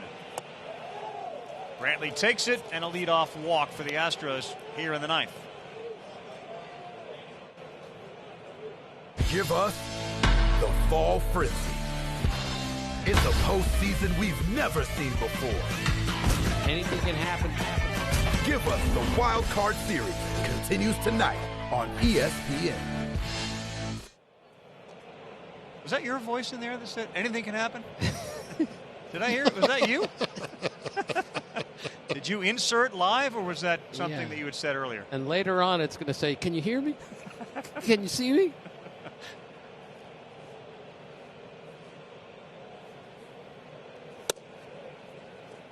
Good pitch to Bregman to start. I think there's an inherent risk in allowing, the champion up off the mat, and that's maybe what you might see with the Astros. You start to give them a little confidence. It's a team I think you then assign you got to be careful with them. How about Bregman going the other way? That's good to move Brantley to third.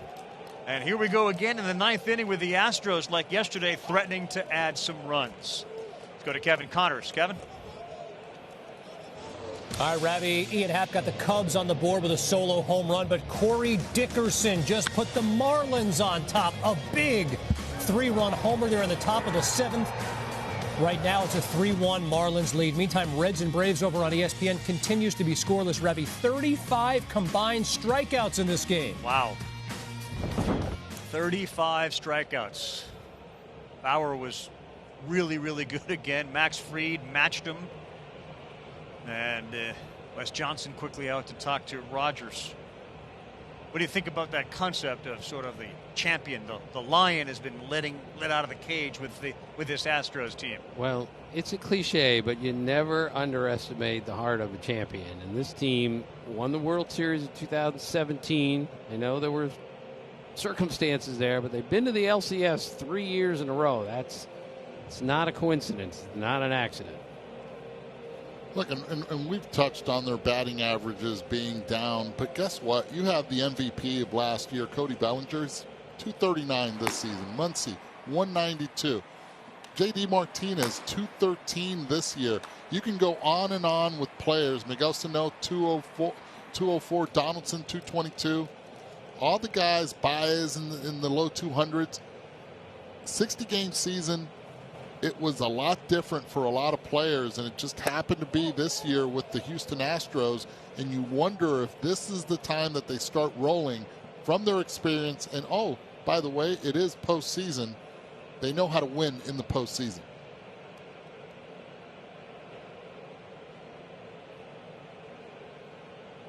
Twins infield all in, nobody out. First and third, ninth inning of a 2-1 game. Rogers, that's wide, 2-0 now to Kyle Tucker. He has one of the best sliders in the game. He hasn't had the same bite on it this year that he did last year, but he's going to need a lot of help right now. Infield in, first and third, nobody out. Sanjay Godarizzi, who we haven't seen yet in the series, warming, and that one is outside, 3-0.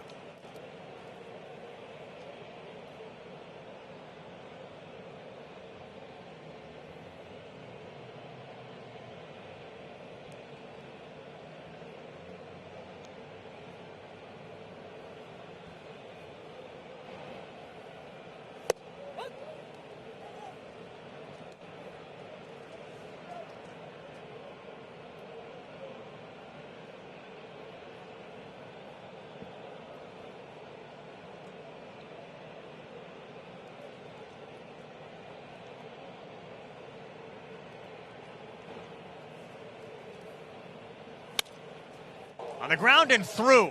And Kyle Tucker's delivered again as Brantley comes in to score. And the Astros pad their lead, now up 3-1. Kyle Tucker's second hit of the day and an RBI. Just another reminder what happens when you have to bring the infield in. So many balls are going to get through. And then I'll add on to it. 3-1 count. You put it in a hitter's count. Kyle Tucker, who has struggled against lefties, not that time right there. Hits it hard off the bat. That ball came off the bat at 104.7 miles per hour. That'll get through most of it. Infields in or back.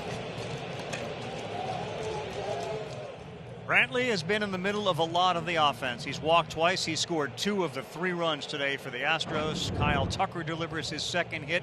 Bregman's been on base twice. It's runners at first and second. And the relief corps continues to come in from the Minnesota Twins. We'll see Tyler Duffy when we come back. Houston on the verge of moving on.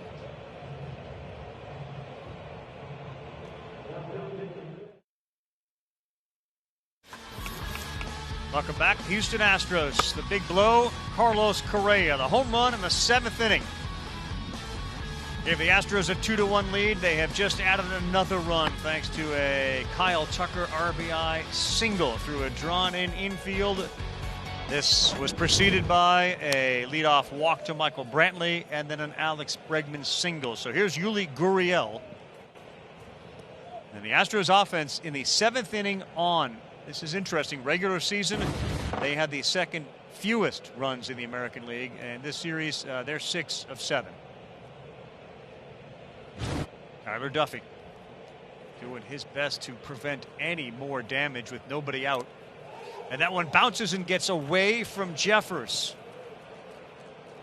Just another example of the Twins just lacking that precision. They haven't been sharp in so many different phases here in these 2 games. Well, that wasn't even close right there, and it's a ball that usually you want him to block. Breaking pitch. Wonder if he got crossed up because he was looking right to catch it midair. Watch this. He sticks out the glove, then he realizes that it was breaking. So most likely that was a cross up on the first pitch, on the second pitch of this at bat. Can't block a ball in the dirt like that. No, I think you're right. He got crossed up. He did.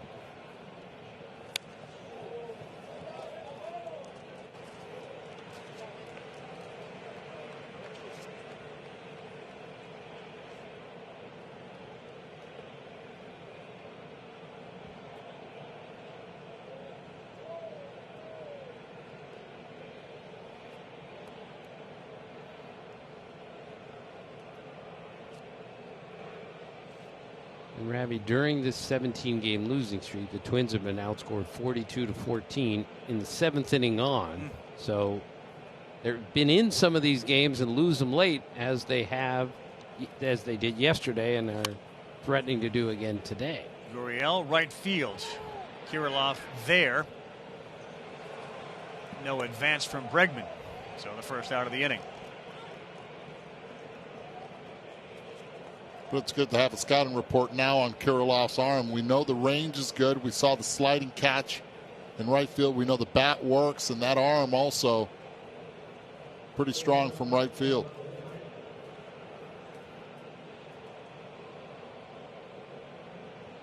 Now, Carlos Correa, along with the bullpen and the MVPs of today's game for the Astros. The story of the Astros' first 2 games really have been that pitching and, in particular, the bullpen. Correa with a home run, and now a chance to blow it open.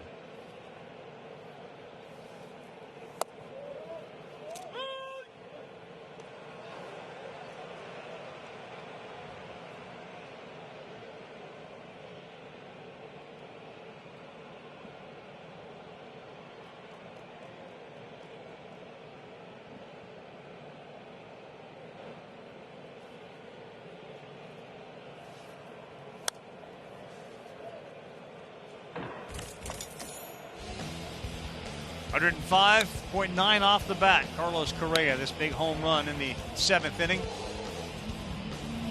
And that's a big fly. Celebration continues, and it may get a little louder if he can deliver one more time.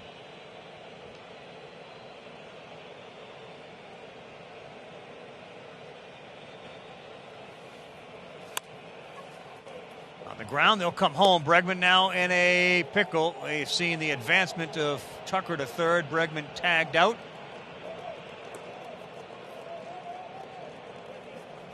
So the second out, first and third. That's a good job right there by the Twins, getting that ball in there, not allowing Carlos Correa to get to second base on the rundown. Good job, Marwin Gonzalez giving the feed to Jeffers. And Jeffers running Bregman right back to the bag. Only one throw involved, and you ran him back to the bag as opposed to the plate. That's how you run a rundown play.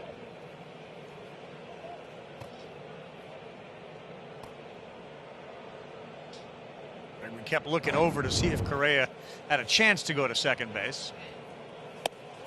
So 2 down, first and third, and this is Josh Reddick. Closer for the Minnesota Twins, Ryan Presley.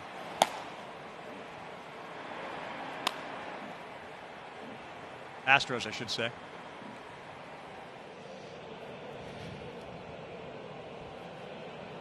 Reddick has made a couple of good plays in right field for Houston today. That's a foul ball.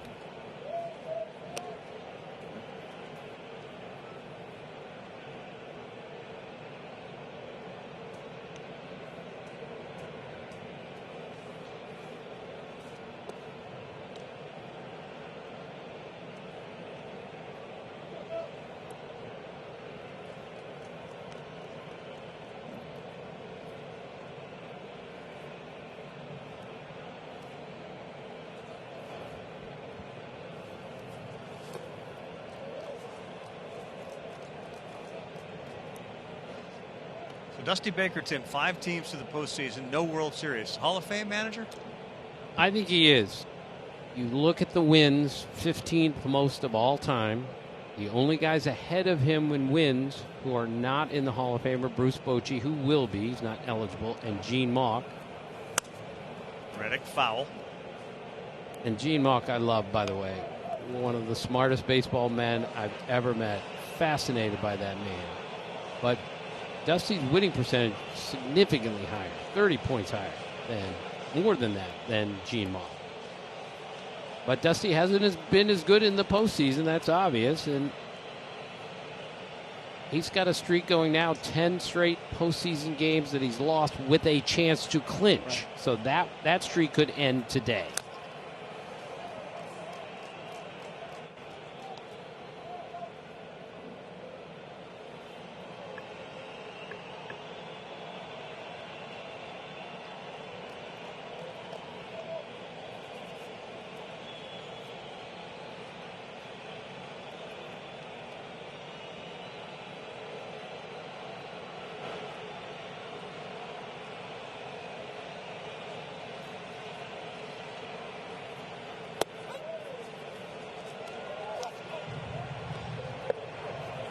Duffy gets a strikeout of Reddick. Presley coming in, trying to get the Astros to the division series. He'll face Sano, Kirilloff, and Polanco.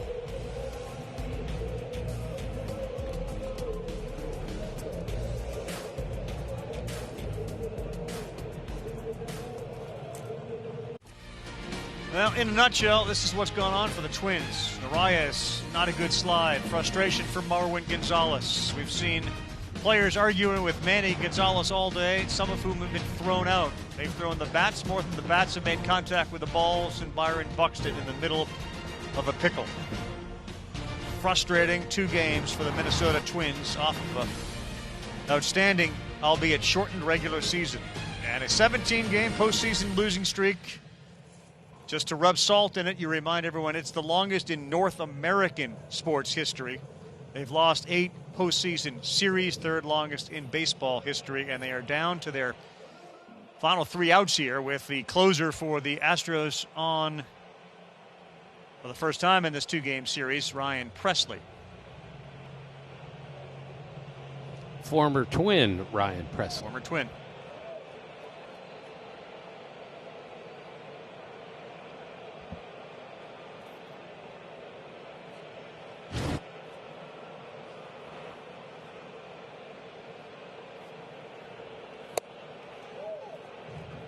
Will get a lot of the K-zone, be called a ball from Manny Gonzalez. As Sano was left there with a bat in his hand when Byron Buxton was caught stealing. What a job by Christian Javier. Come in and get those late outs the same way that Framber Valdez did yesterday. Absolutely. Stars of this series, this 2-game series, have been those 2 guys. And one of the questions, one of the advantages that appeared for the Twins was they had a deeper bullpen, and the inexperienced bullpen for the Astros might hurt them, and it's been the opposite. See those scores flash in the upper right-hand corner. The Atlanta-Cincinnati game, the Reds had the bases loaded again and did not score in the 13th inning. So they'll go to the bottom of the 13th, 0-0, and Brian Snitker's bullpen doing a Houdini act.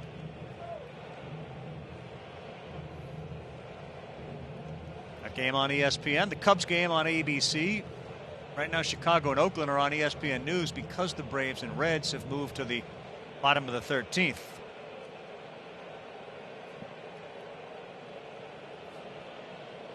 Imagine what the win probability has done in that Cincinnati-Atlanta game, like every inning, every at-bat, given all the base runners Cincinnati has had. They'll check Sano and they won't even check him. Manny Gonzalez says that was a swing and he's out. Everybody looked to first base except the home plate umpire. He saw enough to say strike 3.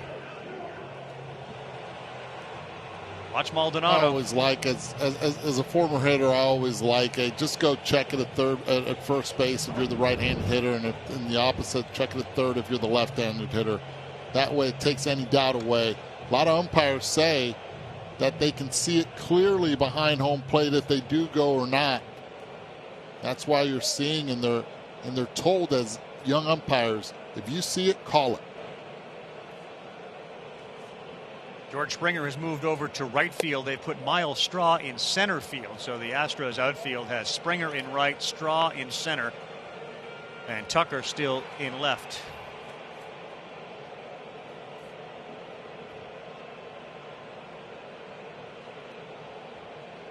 K-Zone and Manny Gonzalez haven't gotten along great today. Not at all. And I firmly believe also that, a lot of umpires have struggled early on, and just like a lot of position players have, hitters have, their timing, having had a short spring training and a short summer camp to get ready, it hasn't been the same for the umpires.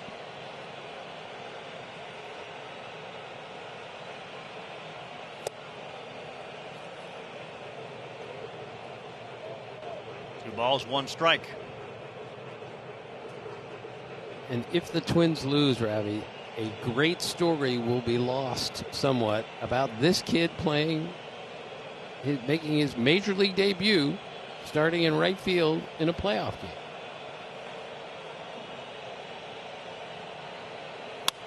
Kirilloff again hit it so hard and right at Alex Bregman in a shift. A former great collegiate shortstop, a line shot off the bat of Kirilloff, and Bregman makes the play. How about that? Again, you have 3 men on the right side of the infield. He barrels this one. 95.7 miles per hour off the bat. Right at Alex Bregman. We saw how many plays last year and in 17 that Bregman would make at third base. Unbelievable defensive player. And he made the play of the day in game 1. Yesterday. That turned that game in the first inning. 1 out away, the Astros from moving on. Ravi, the Twins hit 91 homers this year in 60 games. Only the White Sox and Yankees hit more in the American League, and possible they'll go 2 games in a row here without hitting a homer. It's just highly unusual.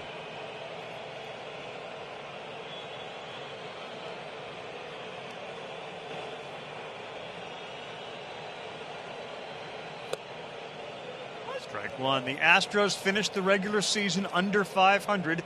They won the first game, which just overall would get them within a game. If they win here, their season-long record would be 31-31.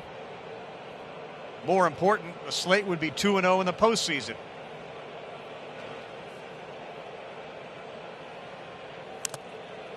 And now, a strike away are the Astros from moving on to the division series.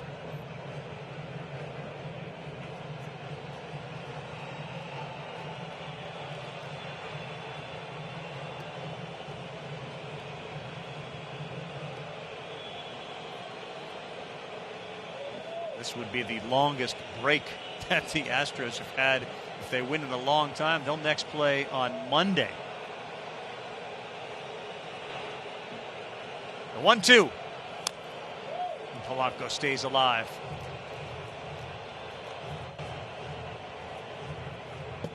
Encourage everybody when the game is over to turn over to ESPN. The Atlanta Braves have the leadoff man on in the bottom of the 13th. Austin Riley's at the plate in a 0-0 game. You wonder what the impact of a 13 or however many inning game would have on the series. Boy, it would be hard to come back after if you were to lose that. Riley knocks a single into left field. That's strike 3 from Presley, and the Astros win it 3-1, and they sweep the wild card series 2-0, holding the Twins offense completely in check. What an effort by the Astros starters and the relievers named Valdez and today Javier. Watch out. Here comes Houston. They went into a place where the Twins were 24-7, beat them twice. First time all year the Twins had lost back-to-back at home. Give the Astros a lot of credit for figuring this out. Dusty Baker, he pressed the levers, and they were right on. So the Astros win. They will get the winner of the White Sox A's in the bottom of the American League bracket. And the A's lead Chicago 5-0 in the top of the 5th. Let's get some final thoughts on what we saw. Obviously, it was about the guys that came in relief of Urquidy, and yesterday Greinke as the top line. What else? Well, the Twins, frankly, didn't play very well for 2 games, but that takes nothing away from what the Astros did. They deserved to win this series. And just another reminder, Ravi, about baseball 2020. Just expect the unexpected, because we have no idea what's going to happen. And this series is a perfect example. Look, pitching, defense, base running, that's what won this 3-game series for the Houston Astros. And another thing that I got out of this is Dusty Baker is going to have a lot more money now, meal money, that he won't be able to spend in another hotel. Still in the bubble. That's right. Still in the bubble.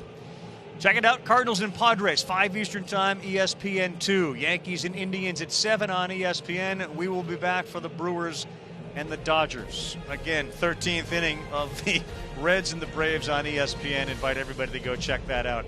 It's been a blast for producer Andy Jacobson, our entire crew, including my buddy Tim Kirkshin and my friend Eduardo Perez.